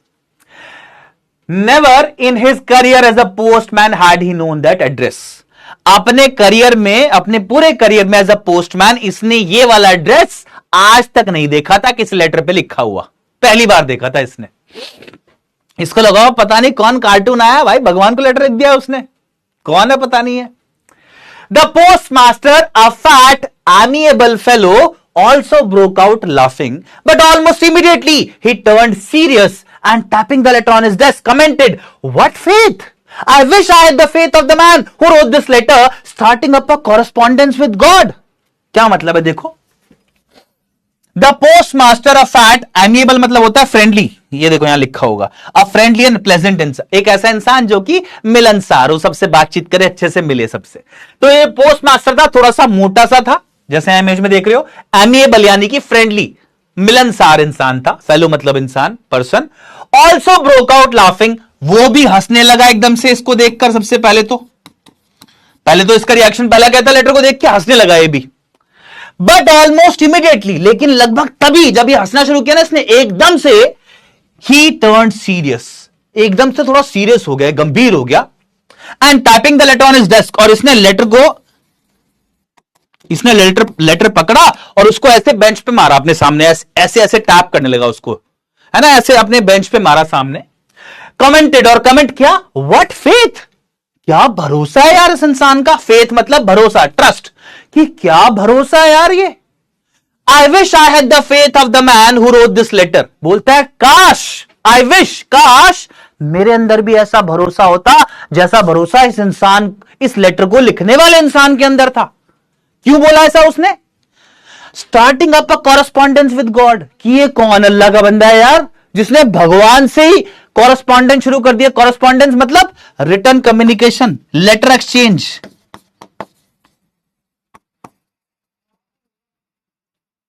अब ये जो पोस्ट मास्टर है, इसको बड़ा अचरज हुआ कि एक इंसान है जो कि भगवान से कॉरेस्पॉन्डेंस स्टार्ट कर चुका है, यानी कि उसने भगवान को लेटर लिखने शुरू कर दिए हैं। कैसा भरोसा इस इंसान का कि इसने भगवान को लेटर लिखा है, इसको उम्मीद भी है कि लेटर वापस आ जाएगा। यार आई विश ऐसा भरोसा मेरे अंदर होता। मेरे अंदर तो नहीं है ऐसा भरोसा किसी को भी लेके, भगवान को तो छोड़ो। इसको लगता है कि यार क्या भरोसा है इस इंसान के अंदर, तो ये क्या करता है? So in order not to shake the writer's faith, इसीलिए इस लेटर का जो राइटर है उसका फेथ शेक ना हो, हिले ना, टूटे ना। शेक की जगह आप ब्रेक भी लिख सकते हो यहां पर, इन गॉड, ताकि अब क्या सोचता है इंसान पोस्टमास्टर की, यार इस इंसान का जो भरोसा है ना भगवान में वो हिले ना। The postmaster came up with an idea, इसलिए एक आइडिया के साथ एक आइडिया सोचता है। ये क्या आइडिया है? आंसर द लेटर, कि मैं इस लेटर का जवाब देता हूं। यार भगवान तो पता नहीं जवाब देना दे, भगवान तक तो लेटर पहुंचे ना पहुंचे, लेकिन इस इंसान का भरोसा टूट जाएगा अगर लेटर का जवाब नहीं गया इसके पास, इसलिए मैं जवाब देता हूं इसके लेटर का। ठीक है, but when he open it, लेकिन जैसे ही इसने उस लेटर को ओपन किया, it was evident that to answer it he needed something more than goodwill, ink and paper. बताता हूं, गुडविल मतलब गुड इंटेंशंस, गुड इंटेंशंस। लेकिन वेन ही ओपन इट, जैसे ही पोस्टमास्टर साहब ने लेटर को ओपन किया, ये क्लियर था। क्यों? क्योंकि ये क्लियर था। क्या क्लियर था? इट वॉज एविडेंट, एविडेंट मतलब क्लियर, ये क्लियर था दैट टू आंसर इट, कि इस लेटर का जवाब देने के लिए ही नीडेड समथिंग मोर, इसको कुछ और ज्यादा चाहिए होगा देन गुडविल, सिर्फ अच्छी इंटेंशन से, इंक से और पेपर से ज्यादा कुछ चाहिए होगा। क्या चाहिए होगा? 100 पीसेस। यार पैसे मांगे हुए ना उसमें, तो जैसे लेटर खोला तो उसके समझ में आ गया कि भाई अच्छी इंटेंशन से, इंक और पेपर से काम नहीं चलेगा, बस और भी कुछ अरेंज करना पड़ेगा। क्या? पैसे अरेंज करने पड़ेंगे, वो मांगे हुए ना, तभी तो जवाब दे पाएगा इस लेटर का। But he stuck to his resolution, लेकिन लेटर ओपन करने के बाद भी पोस्टमास्टर बंदा गजब था भाई। ही स्टक टू, स्टक मतलब रिमेन्ड फर्म, रेजोल्यूशन मतलब जो प्रॉमिस इसने किया था खुद से, जो डिसीजन इसने लिया था, बल्कि जो डिसीजन इसने लिया था ना, जो निश्चय इसने किया था कि मैं लेटर का जवाब दूंगा, लेटर खोलने के बाद भी ये अपने उस डिसीजन पे स्टक रहा, फर्म रहा, बिल्कुल अड़िग रहा कि यार मैं लेटर का जवाब तो दूंगा। ही आस्क्ड, कैसे जवाब देता है? He asked for money from his employees, इसने सब लोगों से हेल्प मांगी है, जो इसके एम्प्लॉइज थे पोस्ट ऑफिस में, उनसे मत पैसे मांगे थोड़े से। He himself gave a part of his salary, अपनी सैलरी से भी थोड़ा सा पार्ट कंट्रीब्यूट किया।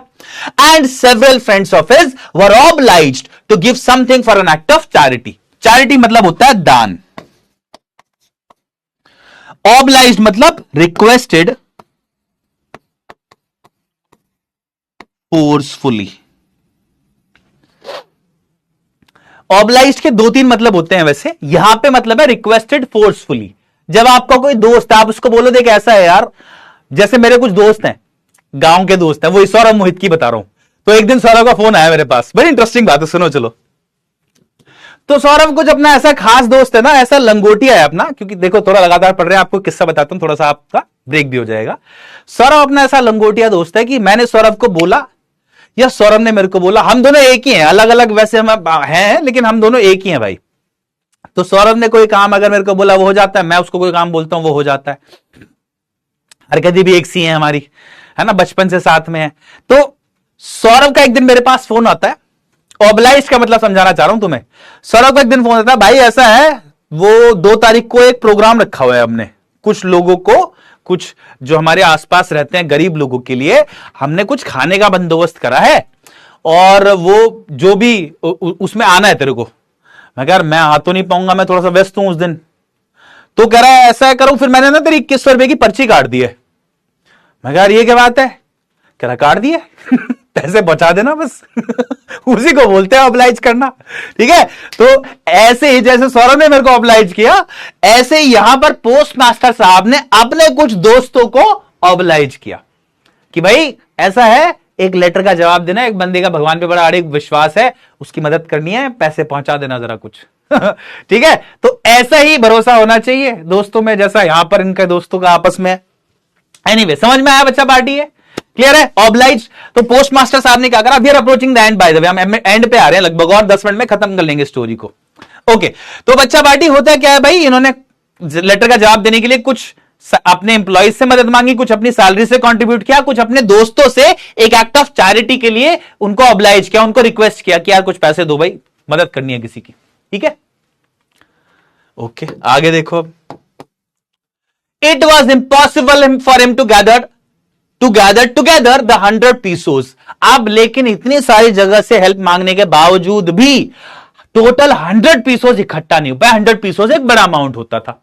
ठीक है, तो इट वॉज इंपॉसिबल, इसके बावजूद भी, मदद मांगने के बावजूद भी इंपॉसिबल हो गया था for him to gather together the 100 pesos, so he was able to send the farmer only a little more than half. इसलिए इस किसान को, फार्मर को, लांचो को ये क्या भेज पाए, he was only able to send the farmer only a little more than a half. ये हाफ से थोड़ा ज्यादा भेज पाए उसको। कितना? He put the money in an envelope. इन्होंने क्या करा, जो पैसा इनका इकट्ठा हुआ उसको एक एनवेलप में डाला। एड्रेस्ड टू लांचो, लांचो को ये लेटर एड्रेस किया, एनवेलप एड्रेस किया, and wrote with it a letter containing only a single word as a signature God. और उसके साथ, एनवेलप के साथ जिसमें पैसे डाले, उसमें सिर्फ एक लेटर डाला, उस लेटर के ऊपर सिर्फ एक अक्षर लिखा, क्या? गॉड, कि भगवान की तरफ से आया है। ठीक है, तो कुछ क्वेश्चन है, जल्दी से जवाब दो उन क्वेश्चंस का। Who or what did Lancho have faith in? What did he do? Lancho का किसमें भरोसा था और उसने क्या किया?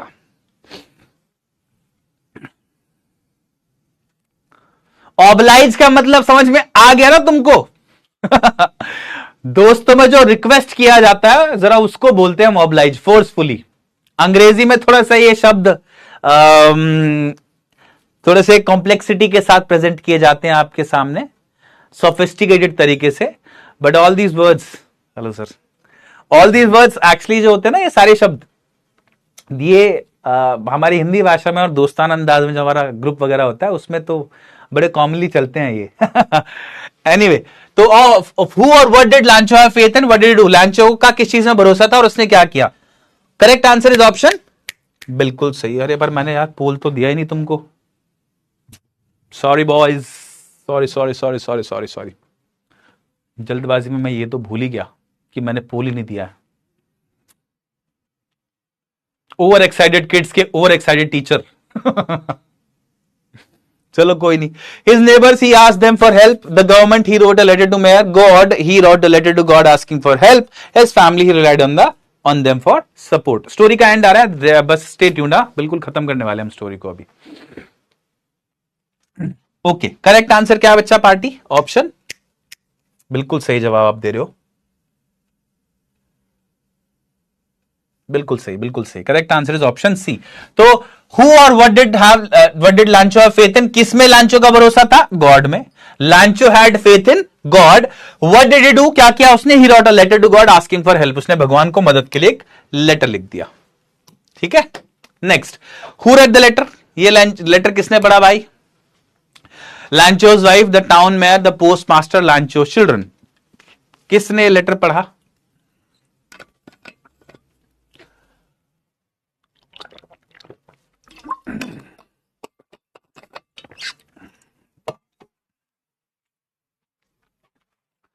बताओ बताओ बताओ बताओ बताओ बताओ बताओ बताओ बताओ। सिंपल आई बिलीव है ना, मैं यहीं रुक लेता हूं, इसको पोल को रोक दूं बीच में।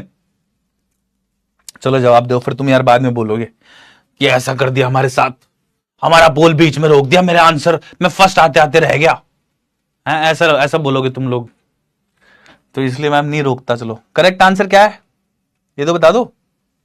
Correct answer is option A. Lencho की वाइफ ने पढ़ लिया था वो लेटर? नहीं, option C is the correct answer, the post master. सही है जवाब, बिल्कुल सही। Next, what did the post master do? ने ये अच्छा, ये इंपॉर्टेंट क्वेश्चन है इजी बट इंपॉर्टेंट है, ये बहुत बारी पूछा गया एग्जाम में। फिर पोस्ट मास्टर ने क्या किया? लेटर को पढ़ने के बाद पोस्ट मास्टर साहब ने क्या किया? बताना आप लोगों को, बताइए क्या किया पोस्ट मास्टर साहब ने लेटर को पढ़ने के बाद?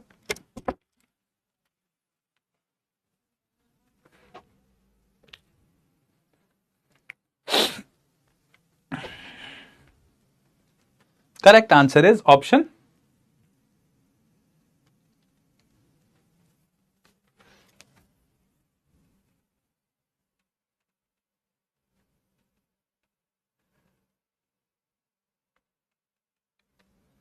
Option D, he collected money from his employees and friends to help Lencho. अपने एम्प्लॉइज से कलेक्ट किया, फ्रेंड्स से कलेक्ट किया चैरिटी के लिए, एंड अपनी भी सैलरी का पार्ट कंट्रीब्यूट किया, ये भी ऐड कर लेना इसमें। Correct answer is option D, है ना?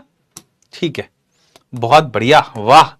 मूविंग ऑन, चलिए लास्ट पार्ट ऑफ स्टोरी पे चलते हैं फटाफट से। एक बार आपकी स्टैंडिंग्स में आपको फटाफट से दिखा देता हूं भाई। सो हर्ष, शिवम झा, यश Yadav, Aniruddh Vaishya, Mohammad Aris Khan, Shikhar Kaushik, Ayush Kumar, Arushi Kumari, Srishti Yadav and Mohammad Shahan Khan. Well done, top 10 को भाई बधाई हो, शाबाशी, मैनी मैनी कॉन्ग्रेचुलेशन। जो लोग बाकी कोशिश करें वो भी कोशिश करते रहिए। आगे देखते हैं जल्दी से, चलिए। द फॉलोइंग संडे, अब क्या होता है पूरा पैसा वैसा इन्होंने लेटर बना लिया, उसको एड्रेस करके रख दिया। अब क्या होता है द फॉलोइंग संडे, यानी कि अपकमिंग संडे, जो आने वाला संडे था, Lencho came a bit earlier than usual to ask if there was a letter for him. Lencho जिस टाइम, जो यूजुअल टाइम होता है, जनरली जो टाइम होता है जिस टाइम लोग आते हैं, उससे थोड़ा सा जल्दी आ गया to ask if there was a letter, ये पूछने के लिए कि उसके लिए कोई लेटर आया है क्या। It was the postman himself who handed the letter to him. जो पोस्टमैन था उसने खुद ही लेटर हैंड ओवर कर दिया लांचो को। While the postmaster, experiencing the contentment of a man who has performed a good deed, looked on from his office. Story का and है, ध्यान से देखिएगा, मजा आएगा अब आपको। अब क्या होता है, जो पोस्टमैन था उसने खुद लेटर हैंड ओवर करा, खुद से लेटर दिया। कब? जब पोस्ट मास्टर, जो कि अंदर बैठे हुए थे, एक्सपीरियंसिंग द कंटेंटमेंट, और वो एक्सपीरियंस कर रहे थे satisfaction of a good deed, of a man who has performed a good deed. Deed मतलब एक्शन। पोस्टमैन ने खुद लेटर हैंड ओवर किया। कब? जब अंदर से पोस्ट मास्टर साहब look down from his office, देख रहे थे और बैठे बैठे अंदर बड़ा अच्छा भी महसूस कर रहे थे कि यार मैंने एक अच्छा काम किया है। He was experiencing the satisfaction of a man who has performed a good deed. एक ऐसा इंसान जिसने एक अच्छा एक्शन किया हो, जो वो महसूस कर रहा था, ये महसूस कर रहे थे पोस्ट मास्टर साहब, और ऐसा महसूस करते हुए अंदर से देख रहे थे कि क्या रिएक्शन होगा लैंचो का। जब? कब? जब इसको पोस्टमैन ने लेटर हैंड ओवर किया। ठीक है भाई, पोस्ट मास्टर साहब को लग रहा होगा कि यार मैंने एक बहुत महान काम किया, लैंचो बड़ा खुश होगा शायद। लैंचो showed not the slightest surprise. अब इस इंसान को देखो तुम, क्या भैरंड आदमी है भाई, ये कमाल का इंसान है, कमाल का। लैंचो showed not the slightest surprise on seeing the money. लैंचो को इतना सा भी, स्लाइटेस्ट भी सरप्राइज नहीं हुआ पैसा देखकर लेटर के अंदर। सच वॉज हिज कॉन्फिडेंस, ऐसा उसका कॉन्फिडेंस था, भगवान में ऐसा भरोसा था उसको कि लेटर तो आ ही जाएगा मेरा। But he became angry when he counted the money. लेकिन उसको गुस्सा आ गया जब उसने पैसे काउंट किए। बड़ा गुस्सा आया उसको। क्यों? क्योंकि पैसे कम थे ना, 100 मांगे थे, 70 कितने आए? God could not have made a mistake nor could he have denied लैंचो what he had requested. God, अब क्यों उसको गुस्सा आया? उसको ये लगा यार भगवान could not have made a mistake, भगवान गलती तो कर नहीं सकते।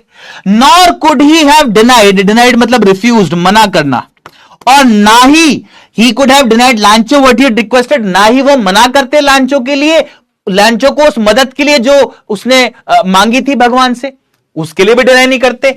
यानी कि ना तो भगवान गलती कर सकते हैं, ना ही इसकी रिक्वेस्ट के लिए डिनाई करेंगे। इसका मतलब कुछ गड़बड़ है। ठीक है, अब क्या किया इसने, देखो।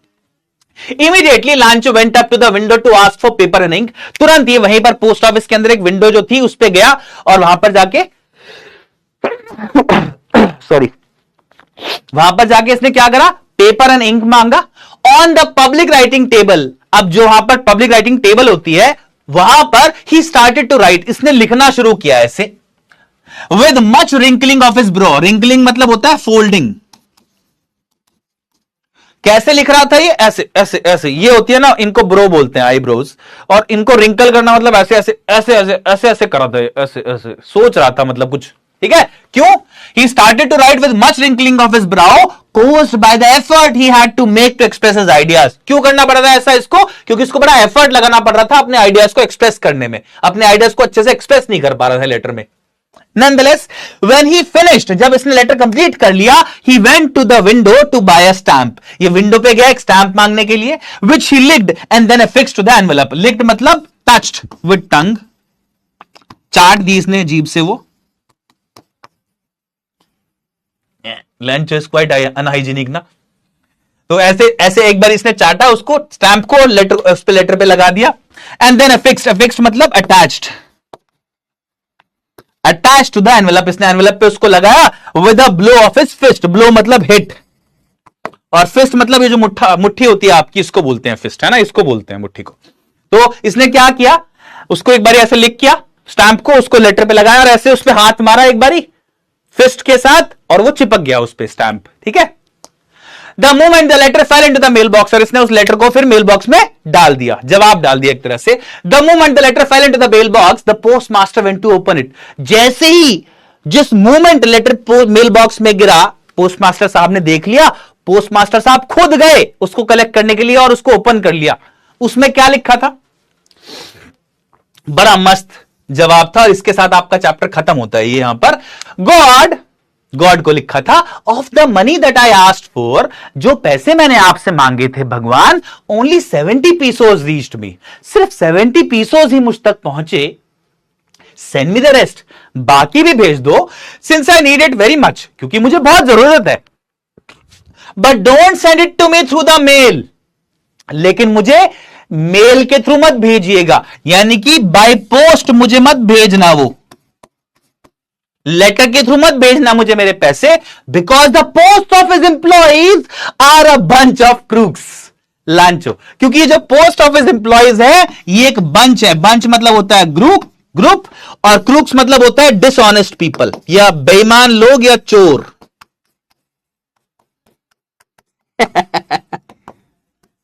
भलाई का जमाना ही नहीं रहा है। लेटर में क्या बोलता है, इसके साथ आपकी स्टोरी खत्म होती है। बच्चा पार्टी लांचो बोलता है कि देखो भगवान, जो पैसे मैंने मांगे थे वो मुझे सारे मिले नहीं, 70 पीसोज ही मिले, बाकी जो बच्चे में 30 पीसोज वो भी मुझे भेज दो, लेकिन वो मेल से मत भेजना भगवान, मेरे को पोस्ट ऑफिस के थ्रू मत भेजना, लेटर के थ्रू, क्योंकि ये जो पोस्ट ऑफिस के एम्प्लॉइज है ना, ये बेईमान लोग हैं, चोर लोग हैं। पिछली बार जो आपने पैसे भेजे होंगे उनमें से 30 पीसोज उन्होंने निकाल के मुझे 70 पीसोज भेज दिए। है ना मजेदार। शुरुआत में मैंने आप लोगों को एक बोली थी कोटेशन, क्या, the mad man has no issues in believing the unbelievable, not as a child or a genius. एक पागल इंसान जो होता है ना, उसको कभी भी कोई डाउट, दिक्कत नहीं होती किसी ऐसी चीज को पे भरोसा करने में जो कि अनबिलीवेबल हो, ना ही एक बच्चे को होती है, ना ही एक जीनियस को होती है। ये तो सिर्फ हम लोगों को होती है, आप हमारे जैसे, आपके जैसे लोग जो बहुत कैलकुलेट करते हैं चीजों को, ठीक है। तो स्टोरी का एंड है ये बच्चा पार्टी। मैं जानना चाहूंगा आप स्टोरी से क्या सीखे, उसके बाद इसके एनसीईआरटी क्वेश्चंस करते हैं, जल्दी से बताओ। हुआ क्या एंड में, कोई पूछना समझ नहीं आया कुछ लोगों को, मुझे लग रहा है मोए मोए हो गया। हुआ ये बच्चा पार्टी की लांचो को ये लगा कि भगवान ने तो जो मैंने भगवान से मदद मांगी थी वो भेज दी, पूरे 100 पीसोस भगवान ने मुझे लेटर में भेज दिए, लेकिन वो जो पोस्ट ऑफिस के एम्प्लॉई है ना, उन्होंने 100 में से 30 पीसोस चोरी कर लिए और मुझे सिर्फ 70 पीसोस दिए। इसलिए वो लेटर दोबारा लिखता है भगवान को और बोलता है पोस्ट के थ्रू मत भेजिएगा, बेईमान लोग हैं। समझ में आया? मतलब वो लोग जिन्होंने असल में मदद करी लांचो की कि उसका भरोसा ना टूटे, पोस्ट ऑफिस के पोस्ट मास्टर भी और एम्प्लॉइज भी, उनको जिन्होंने मदद करी उनको शुक्रिया अदा तो दूर की बात, उनको एक्नॉलेज तो दूर की बात, उनको बेईमान लोग बोल दिया लांचो ने, है ना। तो पहले तो मुझे बताओ क्या समझ गए सर? ठीक है, ये स्टोरी का आयरनिक ट्विस्ट है। स्टोरी की जो आयरनी है ना, ये है आयरनी। क्या होता है जब आप एक सिचुएशन में एक्सपेक्ट कुछ कर रहे हो और हो कुछ और जाए। जैसे एक फायर ब्रिगेड की व्हीकल से आप क्या एक्सपेक्ट करते हो कि फायर ब्रिगेड की व्हीकल कहीं जाए आग बुझा दे, लेकिन फायर ब्रिगेड की व्हीकल में खुद ही आग लग जाएगा, ये तो आप एक्सपेक्ट नहीं करते। एक डॉक्टर खुद ही बीमार पड़ जाए, एक पुलिस वाला खुद ही अरेस्ट हो जाए, ये सारी आयरॉनिकल सिचुएशंस है। ऐसी स्टोरी की एंडिंग जो है ना वो आयरॉनिकल है। क्यों? क्योंकि स्टोरी की एंडिंग में आप पाते हो कि लांचो उन्हीं लोगों को जिन्होंने उसकी मदद करी उन्हीं को बेईमान बोल देता है, क्रूक्स बोल देता है। ठीक है, समझ में आई बात? अब मैं जानना चाहूंगा स्टोरी से सीखे क्या आप? बताइए फटाफट से, बताइए जी, बताइए क्या सीखे कहानी से? पावर ऑफ फेथ, भरोसे की ताकत, अच्छा वाह। ह्यूमैनिटी, इंसानियत, वाह बहुत बढ़िया। और ब्लाइंड फेथ, वाह। लालची नहीं होना चाहिए, बी काइंड टू अदर्स, बाकी लोगों के लिए काइंड रहिए, दयालु रहिए, मदद करिए। वाह क्या बात है, वाह यार तुम लोग तो बहुत ही सही। जो भी आप ये रिस्पॉन्सेज दे रहे हो ना, ये मुझे आप जरूर लिख के भेजिएगा इन द कमेंट्स। मैं क्लास के बाद भी एक बार आपके कमेंट्स देखूंगा, अगर आपको लगता है कुछ और भी इससे सीखने को मिलता है। बिल्कुल सही बात है, सारी चीजें बिल्कुल सही है, एक चीज आप मिस आउट कर रहे हो फिर भी। सबसे पहली चीज आप बोल रहे हो क्या, कि हम लोगों को भरोसा करना चाहिए। क्यों बोल रहे हो ऐसा? Which brings me to the starting question जो मैंने आपके लिए रखे थे स्टार्टिंग में। क्वेश्चन सोचे थे ना हम लोगों ने, दो क्वेश्चंस कौन से थे? ये वाले। आप जवाब दो, मुझे सोच के जवाब देना इसका। Does Lencho's letter reach God? क्या भगवान का जो लांचो का लेटर है वो भगवान तक पहुंचा? क्या जवाब है इसका, ये बताइए मुझे। यस या नो चाहिए यहां चैट बॉक्स में। क्या जो लेटर था लांचो का वो भगवान तक पहुंचा? No no no no no no, yes. मतलब मेजॉरिटी बच्चे बोल रहे हैं नो, और काफी सारे बच्चे बोल रहे हैं, मतलब मेजॉरिटी तो नो ही बोल रही है, कुछ बच्चे बोल रहे हैं यस। ठीक है ठीक है ठीक है ठीक है ना? अच्छा, दूसरा question, does God send him the money? क्या भगवान ने उनको पैसे भेजे? मुझे पोल कराना पड़ेगा इसका। चलो पहले क्वेश्चन का पोल करते हैं एक बारी। लो वोट टाइप करो, पहले क्वेश्चन का जवाब दो। Does Lencho's letter reach to God? क्या जो लैंचो का लेटर था वो भगवान तक पहुंचता है? यस या नो बताइएगा। सबसे पहले क्वेश्चन का जवाब दो। चलो सबसे पहले वाह रे वाह बच्चों, मजेदार सा हो गया तुम्हारे साथ ये डिस्कशन, तो बहुत खूब। क्या लांचो का जो लेटर है वो भगवान तक पहुंचता है? बताइए जल्दी से बताइए।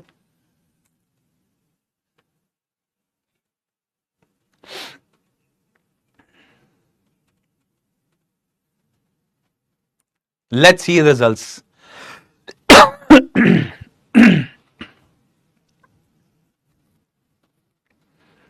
1 2 3।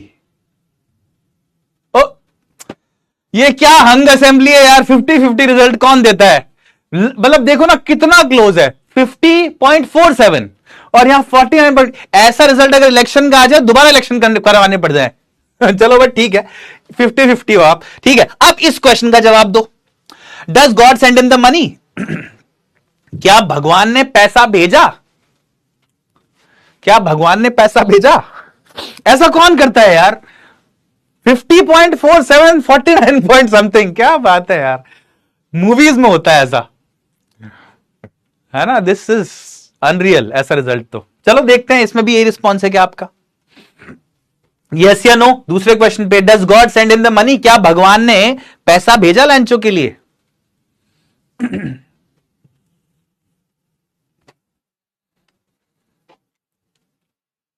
बड़ा अच्छा सा जवाब है इसका। चलो, है ना? मैं जानना चाहूंगा आपका क्या इनपुट है, लेकिन बड़ा अच्छा सा जवाब है, बताता हूं क्या।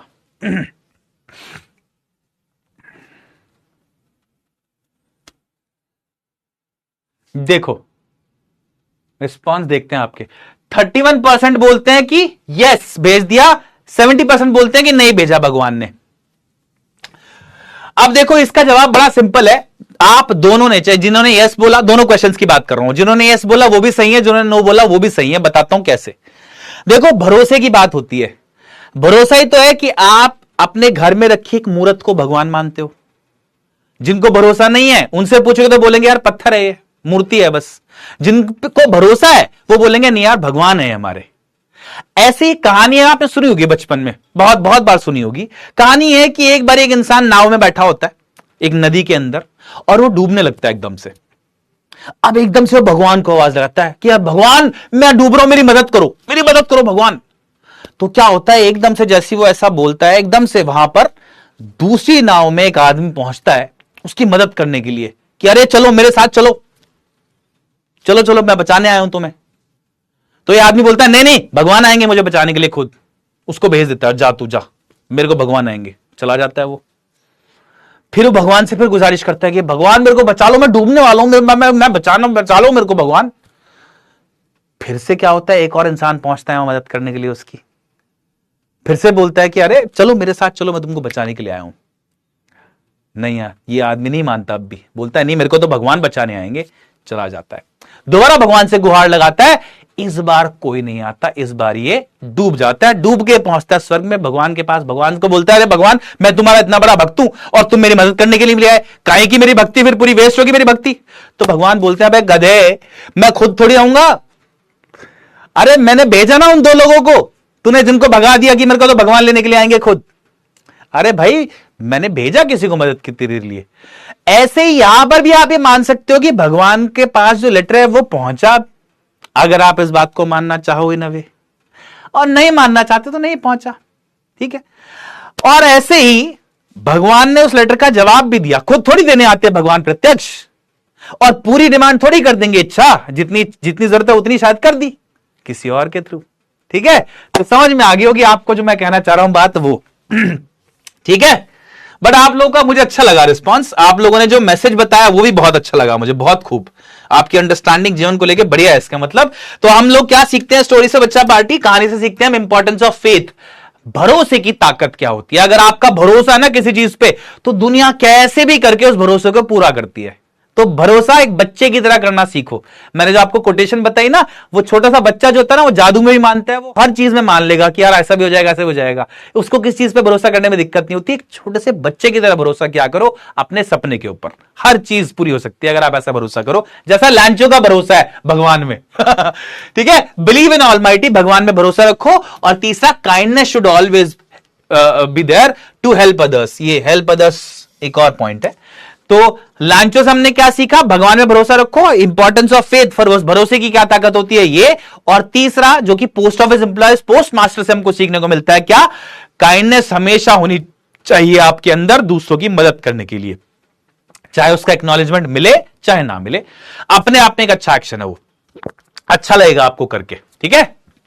ओके, कुछ एनसीईआरटी के क्वेश्चंस हैं, जल्दी से उनका जवाब दो फटाफट से।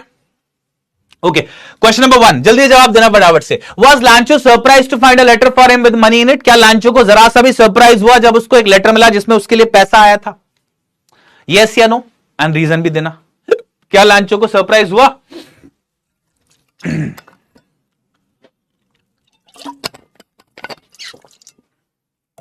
एक छोटी सी कहानी बतानी रह रही है आप लोगों को अभी। मैंने रामायण से एक छोटा सा किस्सा बताने के लिए बोला था आप लोगों को, बट चलो पहले क्वेश्चन कर ले। नो, लांचो रत्ती भर भी सरप्राइज नहीं हुआ, सर स्लाइटेस्ट सरप्राइज नहीं हुआ उसको। क्यों? Because such was his confidence, such was his faith in God. Next है, व्हाट मेड हिम एंग्री? किस चीज की वजह से उसको गुस्सा आया? गुस्सा हो गया ना, बल्कि वो सरप्राइज तो छोड़ो, उसको गुस्सा आया जब उसने पैसे काउंट किए। क्यों? For 2 reasons. 1, because he knew that God could not have made a mistake, क्योंकि उसको पता था कि भगवान गलती तो करेंगे नहीं। And 2, because he knew that God would not deny what he asked for. भगवान क्योंकि लांचो ने जो मदद मांगी थी, भगवान उसको डिनाई नहीं करेंगे, ये भी उसको बात पता थी, इसलिए उसको गुस्सा आया। उसको लगा कि पोस्ट ऑफिस एम्प्लॉयज ने पैसे चुरा लिए, ठीक है, ये बात थी उसको गुस्सा आने की। ओके, अब आप लोगों के लिए समरी मैंने अटैच कर दी है चैप्टर की पूरी in the form of notes. ये रहे आपके वो शॉर्ट नोट्स, एक तरह से डिफिकल्ट वर्ड सारे पूरे चैप्टर के ये रहे, और जो डिफिकल्ट क्वेश्चंस थे मैंने वैसे पोल की फॉर्म में लाया हूं इन्हें, लेकिन क्योंकि हमारे पास टाइम थोड़ा कम है इसलिए आप आंसर ऐसे ही बता दो मुझे फटाफट से। ये रहा, Who does Lancho have complete faith in? Which sentence in the story tell you this? Lancho का किस में कंप्लीट फेथ है और कौन से सेंटेंसेस आपको स्टोरी में बताते हैं? ये किस चीज में या किस में कंप्लीट भरोसा है लांचो का? तो लांचो का कंप्लीट भरोसा है भगवान में। कौन से सेंटेंसेस बताते हैं? बहुत सारे, जहां पर वो बोलता है कि भगवान किसी को भूखा नहीं सोने देते, जहां पर वो बोलता है कि भगवान जो है किसी की इनर कॉन्शियस को भी जानते हैं, जो भी मन में चल रहा होता है ना। ये सारे सेंटेंसेस, ये सारे पॉइंट्स पोर्शंस आपको बताते हैं कि उसका कंप्लीट फेथ था भगवान में, ठीक है। डी आप बोल रहे हो, why does the post master send money to Lencho, why does he sign the letter God? ये जवाब दो, ये इंपॉर्टेंट क्वेश्चन है, ये तो बता ही दो यार तुम लोग, पोल की थ्रू ही बता दो। चलो, why does the post master send money to Lencho, Lencho को पोस्ट मास्टर पैसा क्यों भेजते हैं? And why does he sign the letter God, और वो लेटर के नाम से इसको साइन क्यों करते हैं? बताइए जल्दी से, why does he sign the letter God? बताओ बताओ बताओ, फटाफट से बताओ बच्चा पार्टी, कमान।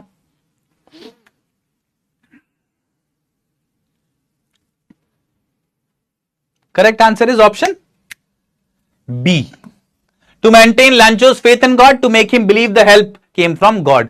तो पहली बात तो पोस्टमास्टर पैसे क्यों भेजते हैं लैंचो को? इसलिए कि भगवान का भरोसा उसका भगवान में भरोसा बना रहे, भरोसा टूटे ना। One, why does he sign the letter God? और लेटर क्यों जो था साथ में मनी के, उसको गॉड क्यों लिखते हैं उस पे? ताकि to make him believe the help came from God, ताकि उसको भरोसा रहे कि भगवान से ही मदद आई है। Option B. वाह, बहुत अच्छे। Next, did Lencho try to find out who had send the money to him? Why या व्हाई नॉट? क्या लैंचो ने जानने की कोशिश करी कि पैसा उसको किसने भेजा है, क्यों और क्यों नहीं? जो भी आपका जवाब है, क्या लैंचो ने जानने की कोशिश करी एक भी बार कि लेटर ये किसने भेजा है उसको लेटर? जल्दी से बताओ।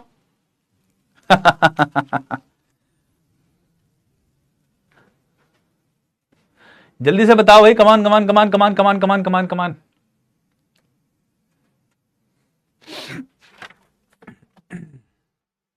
Okay, correct answer is no, not at all. बिल्कुल भी उसने जानने की कोशिश नहीं करी कि किसने लेटर भेजा है। क्यों? क्योंकि उसको बिल्कुल कंप्लीट फेथ था, कंप्लीट भरोसा था कि ये लेटर तो भगवान की तरफ से आया है, इसलिए।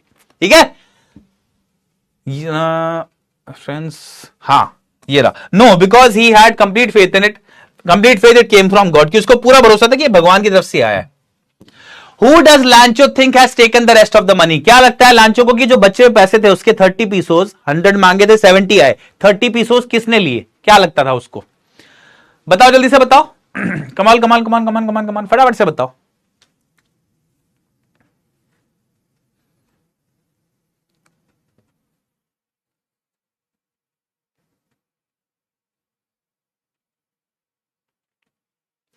बताइए बताइए बताइए बताइए। Correct answer is option C, post office employees. बिल्कुल सही।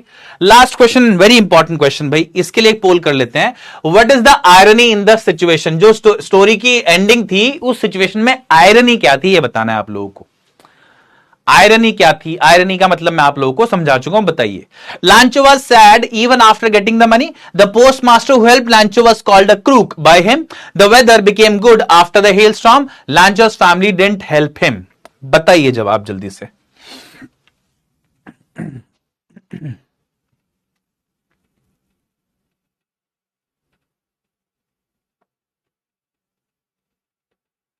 बताइए बताइए बताइए।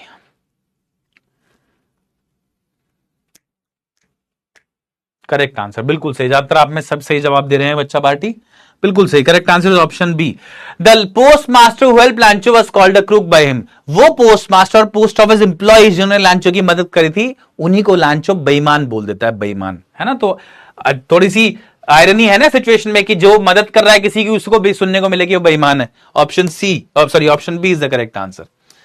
ठीक है, बहुत बढ़िया। इसके साथ बच्चा पार्टी आपके खत्म होते हैं एनसीईआरटी क्वेश्चंस।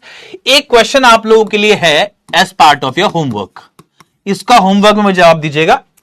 और एक ये वाला क्वेश्चन है जो हम कर लेते हैं, एक पूछा भी जाता है कई बार। There are two kinds of conflict in the story. Story में दो तरह के कॉन्फ्लिक्ट है, टकराव है। कॉन्फ्लिक्ट मतलब टकराव, between humans and nature and between humans themselves. How are these conflicts illustrated? ये कॉन्फ्लिक्ट्स कैसे दिखाए गए हैं? तो सबसे पहले ह्यूमन और नेचर के बीच में कॉन्फ्लिक्ट कैसे दिखाया गया है कि लांचो की जो फसल है वो कंप्लीट डिस्ट्रॉय हो गई, किससे? एन एक्ट ऑफ नेचर से, हेल स्टॉर्म से। तो ये ह्यूमन और नेचर के बीच का टकराव दिखाया गया है कि नेचर ने ह्यूमन की फसल डिस्ट्रॉय कर दी। दूसरा, ह्यूमंस और ह्यूमंस के बीच में टकराव कैसे दिखाया गया? जब लांचो एक्यूज करता है पोस्ट ऑफिस एम्प्लॉइज को बेईमानी के लिए, तो एक टकराव वो भी है। ह्यूमंस बाकी लोगों को टकराव एक तरह से बोलता है ना कि यार इन्होंने मेरे पैसे चुरा लिए, तो टकराव ही दिखाया गया, कॉन्फ्लिक्ट दिखाया गया। ये दोनों चीजें इलस्ट्रेट की गई हैं आपके लेसन में बखूबी। Next, if Lencho had known who had replied to his letter, what reaction you expect? ये वाला क्वेश्चन भी मुझे बताइएगा। अगर लांचो को पता चल जाता कि उसका जो लेटर है उसका जवाब असल में किसने दिया, यानी कि पोस्ट मास्टर साहब ने, तो उसका क्या रिएक्शन लगता है आपको, ये आपको बताना है, बताइए, है ना। Since we are short on time, we are pressed for time, मैं क्लास को भी यहां पर वाइंड अप करता हूं। बट इन दो क्वेश्चन के जवाब मुझे आपके होमवर्क में चाहिए। ये वाला क्वेश्चन जो है पहला एक बार ये भी देख लो, इसमें बेसिक आपको बता देता हूं। Are there people like Lencho in real world? क्या लगता है आपको, रियल दुनिया में लांचो जैसे लोग होंगे जो भगवान से कॉरेस्पॉन्डेंस करते हैं? What kind of a person would you say he is? किस तरह का इंसान आपको लगता है लांचो? You may select appropriate words from the box to answer the question. ये सारे वर्ड्स में से आप बता सकते हो कि लांचो किस तरह का इंसान था, बताइए। चलो ये कर ही लो, ये वाला होमवर्क में कर देना, ये वाला भी बता देता हूं आपको। तो पहली बात तो रियल लांचो जैसे लोग असली में होते हैं दुनिया में, मेरी जानकारी में है। एक ऐसी दीदी है मेरी जिनको गुरु मानता हूं मैं, और भाई वो अपनी डायरी में लिखती हैं, और कमाल की बात यह है कि मैं डाउट नहीं करता कि उनकी बात भगवान तक पहुंचती होगी कि नहीं पहुंचती होगी। सच इज अ फेथ, इतनी अच्छी वो हैं, पूरा जीवन उन्होंने अपने बच्चों को पढ़ाने में लगा दिया है। आज भी किसी भी टाइम उनको मैं फोन करूं तो वो चाहे कितनी बिजी हो, लेकिन मेरी जो क्वेरी है उसको सॉल्व करेंगे, और ऐसा वो हर एक बच्चे के साथ करती हैं। सच इज हर नेचर, ऐसा नेचर उनका है। और उनके बारे में मुझे कुछ दिन पहले पता चला कि वो अपनी डायरी में लिखती हैं जो भी उनके साथ होता है, और उनको वो ये मानती हैं बड़े स्ट्रांगली कि ये बात सारी भगवान तक जाती है उनकी, है ना। कमाल है, मतलब मुझे जब पता लगा तो मुझे बहुत ताज्जुब हुआ कि यार, फिर मेरे को लगा यार भरोसा होता है ना। हम भी तो मानते ना कि यार भगवान मदद करेगा, भगवान होता है। उनका भरोसा है कि मेरी बात भगवान तक पहुंच रही है, मानने की बात है बस। मानो तो भगवान है, ना मानो तो पत्थर है, एक तरह से मूर्ति जो होती है, राइट। ओके, अब बोला गया कि लांचो की क्या क्वालिटीज है बताओ। लालची बोलोगे क्या? ग्रीडी मतलब होता है लालची। लांचो लालची तो नहीं है यार, उसने 100 पीसोस मांगे, क्यों? ये कैलकुलेट करके कि यार मेरे को कुछ पैसे लगेंगे अपने खेत को दोबारा से उसमें बीज डालने के लिए, उसमें फसल उगाने के लिए और कुछ गुजर बसर करने के लिए, तो टोटल 100 पीसोस मांगे उसने। लालची तो नहीं है वो। ये वर्ड जो है नाइव, इसका मतलब होता है भोला। क्या लांचो भोला है? नाइव है? नाइव तो है वो कुछ हद तक, क्योंकि शायद मेरी जानकारी में एक भी इंसान ऐसा नहीं है जो कि भगवान को लेटर लिखे और लेटर का जवाब अगर वापस आ जाए तो उसको यह समझना है कि यार ये भगवान ने तो नहीं भेजा होगा, किसी इंसान ने भेजा होगा, है ना। नाइव तो है वो, भोला तो है, यस। आगे देखो, स्टूपिड, बेवकूफ भी है क्या? यार स्टूपिड तो नहीं बोलोगे तुम उसे, मेहनती आदमी है, पढ़ना लिखना भी आता है, बड़ी मेहनत के साथ, बड़ी समझ सूझबूझ के साथ, उसका एक तौर तरीका है जिसकी वजह से हमने उसको भोला बोल दिया, लेकिन बेवकूफ तो नहीं मानूंगा मैं उसको। अपने बच्चों को बोल रहा है, खेती बाड़ी कर रहा है, सब कुछ कर रहा है, यार बेवकूफ तो नहीं है। Next, ungrateful. क्या वो अनग्रेटफुल है? अनग्रेटफुल मतलब कौन होता है? एक ऐसा इंसान जो शुक्रगुजार ना हो, मतलब आपने किसी की मदद करी और वो आपको थैंक यू तक ना बोले, उसको बोलते हैं अनग्रेटफुल। तो मुझे लगता है यस, आपका ओपिनियन कुछ और हो सकता है, मुझे लगता है यस, अनग्रेटफुल तो है, थैंक यू तो नहीं है। भाई उसने भगवान से मदद मांगी, मदद आ भी गई, कम आई, 70 पीसोस आई। चाहे ऐसा मान लो कि लांचो के नजरिए से देखो एक सेकंड के लिए, उसको लगा मैंने 100 पीसोस मांगे, 70 आए बस, है ना। तो उसने भगवान को दोबारा लेटर लिखा कि 30 और भेजो, और लेटर से मत भेजना, बेईमान लोग हैं। लेकिन उसने कहीं भी लेटर में एक बारी थैंक यू तक नहीं बोला, भगवान को ही बोल देता। उसको लगा भगवान से मदद आई है, उसने भगवान को भी शुक्रगुजार नहीं हुआ, वो भगवान को भी ये नहीं बोला कि थैंक यू भगवान, आपने 70 पीसोस भेज दिए, 30 और भेज दो, एक भी बार नहीं हुआ ऐसा। तो इसलिए यस, अनग्रेटफुल तो है। सेल्फिश है क्या? सिर्फ अपने अपने बारे में सोचता है? नहीं यार, अपनी पूरी फैमिली के बारे में सोचता है। सेल्फिश तो नॉट नेसेसरीली, है ना, भोला ही है बस वो ना स्टूपिड है ना सेल्फिश है। कॉमिकल, कॉमिकल तो है, कॉमिकल मतलब फनी। तो ये जो कैरेक्टर है लांचो का, ये फनी तो है यार, बिल्कुल। स्टार्टिंग से जब वो स्टार्टिंग में जब ये बैठा होता है, बादलों की तरफ देख रहा होता है कि बारिश आने वाली है, आने वाली है, फिर अपनी बीवी को बोलता है कि बारिश होने वाली है, मैं तेरे को बता रहा हूं, फिर बाहर जाता है उसमें बारिश में भीगने के लिए, नया कॉइन्स बोलता है। तो ओवरऑल जो कैरेक्टर उसका फनी तो है वो, यस। एंड लास्ट है अनक्वेश्चनिंग। अनक्वेश्चनिंग मतलब जो संदेह ना करे, अनडाउटफुल। तो यस, अनक्वेश्चनिंग भी है। कैसे? भगवान में उसका अनक्वेश्चनिंग फेथ है, भगवान में ऐसा भरोसा है उसको कि जरा सा डाउट नहीं हुआ उसको कि मेरे को भगवान की तरफ से लेटर आया है, किसी और की तरफ से आया है। ठीक है, अनक्वेश्चनिंग तो है। समझ में आई बात? फाइन। इस लेटर का जवाब, इस क्वेश्चन का जवाब मैं चाहूंगा आपसे, are there people like Lencho in real world? क्या लगता है आपको, रियल वर्ल्ड में लांचो जैसे लोग हैं? अगर आपकी जानकारी में कोई है तो मुझे बताइएगा जरूर। एंड देन ये वाला क्वेश्चन, इसका भी जवाब मुझे देना आप लोग, ठीक है। ये दोनों का जवाब मुझे आप देना as part of your homework. I'll look forward to responses in the chat box।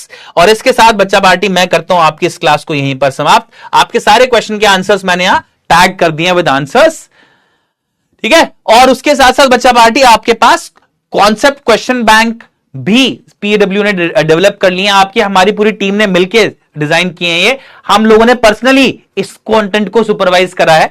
तो इसमें आप सारे मैथ, साइंस, इंग्लिश, जो भी सब्जेक्ट्स आपके, उन सब के आप क्यूसी भी देख सकते हो। इफ यू वांट, आप इनको, अगर आपको सुटेबल लगे तो आप इनको परचेज कर सकते हो काफी सारे सोर्सेस पे, Amazon पे, फ्लिपकार्ट वगैरह, जहां पर भी आप देख सकते हो, पीडब्ल्यू स्टोर पे, वहां पे सब जगह अवेलेबल है। अगर आपको जरूरत है तो आप इनको ले सकते हो, ठीक है। और इसके साथ बच्चा पार्टी मैं करता हूं क्लास को समाप्त।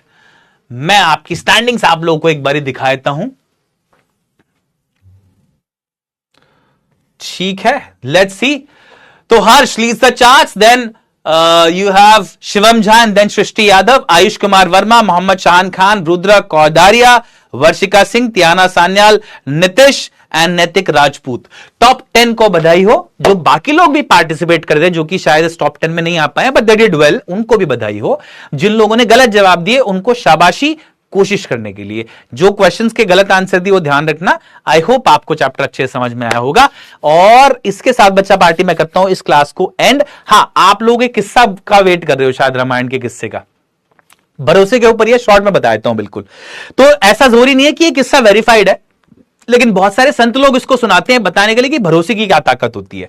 आप लोगों को पता है कि जब सीता माता को वहां पर रावण हरण करके लेके गए थे तो राम जी ने एक पूरी सेना जोड़ी वानरों की जिसमें बहुत सारे लोग थे और एक पुल, एक सेतु बांधा समुद्र के ऊपर, सेतु बनाया। सेतु बनाने के लिए मशहूर बात थी कि भाई एक तो नर और नील के हाथ से जो पत्थर टच हो जाता था वो तैर जाता था, और यह भी माना जाता था कि जिस पत्थर पे राम लिखा हुआ है वो तैर जाता था। ठीक है, ये भी था, राइट। तो ये जब ऐसे पूरा पुल बन गया, जाने के लिए तैयार हो गए लोग, पत्थर पे राम लिख के पत्थर तैरने लगा, तो राम जी को एक दिन रात में संदेह हुआ यार कि मेरे नाम से पत्थर तैर जाता है क्या, असली में मैं चेक कर लूं क्या एक बारी जाके। तो रात को जब पूरे शिविर में सब लोग सो गए तो राम जी बाहर आए नदी के पास, पत्थर उठाया एक बड़ा सा, उस पर राम लिखा, फिर उन्होंने पत्थर को रख दिया, एक छोटा सा पत्थर उठाया कि यार ये कहीं बड़े वाला तो पता नहीं तैरे ना तैरे, छोटे वाला देख लेता हूं पहले। छोटे वाला पत्थर उठाया, उस पर राम लिखा, पीछे पाया कि हनुमान जी थे, हनुमान जी खड़े होते, हनुमान जी तो परछाई थे राम जी की। तो उन्होंने, राम जी ने देखा अरे हनुमान, तो कि मैं सोच रहा था यार एक बार देख लूं, मैंने भैया सब बोल रहे मेरे नाम लिखने से पत्थर तैर जाता है। तो हमारा हनुमान जी ने कहा देखो, हाँ हाँ मैं यही हूं प्रभु। राम जी ने पत्थर फेंका पानी में, वो राम नाम लिख के अपना, वो पत्थर तैरा ही नहीं, वो डूब गया। तो राम जी ने बोला कि हनुमान ये क्या हुआ। तो हनुमान जी बोलते हैं भगवान मैं आपको बता दूं क्या कारण है इसका। इसका कारण ये है कि आपको संदेह था कि ये पत्थर तैरेगा कि नहीं तैरेगा, हमको तो कभी संदेह ही नहीं था आपके नाम पे, आपका नाम लिखा है तो हमको लगा कि यार ये तो तैरेगा 100% पक्का, है ना। और आपको डाउट था शुरू से, जिस टाइम आप शिविर से निकले हो ना रात में, उसी टाइम से आपके मन में डाउट था कि पता नहीं यार मेरे नाम का पत्थर तैरता है कि नहीं तैरता है ना। हमें तो कभी डाउट नहीं था, इसलिए हमारा पत्थर जो था उसका सवाल ही नहीं था कभी कि वो ना तैरे, हमें डाउट नहीं था इसलिए। तो किसी बात पे डाउट ना होने का, ये भरोसा होने की क्या ताकत होती है, ये आपको एक हिस्सा समझाता है। आई होप आपको समझ में आया हो। आशा करता हूं आप भी अपने ड्रीम्स पे, अपनी जो इच्छाएं हैं आपकी, आप उन पे मेहनत करो और उन पे भरोसा रखो, अपनी मेहनत के ऊपर, अपने ऊपर। अगर आप सिर्फ इतना काम कर लोगे ना, लांचो की तरह आपका काम भी बन जाएगा। ठीक है, इस मैसेज के साथ हम मिलते हैं अगली क्लास में। आप में से कुछ बहुत सारे बच्चे टू गुड टेल्स भी बोल रहे हैं, but since we have overshot a little, हम थोड़ा सा टाइम एक्सीड कर चुके हैं, and I do not want आपको और ड्रैग करूं मैं। हम मिलते हैं अगली क्लास में। अलविदा, you have a good evening ahead, bye bye, take care, see you soon, thank you.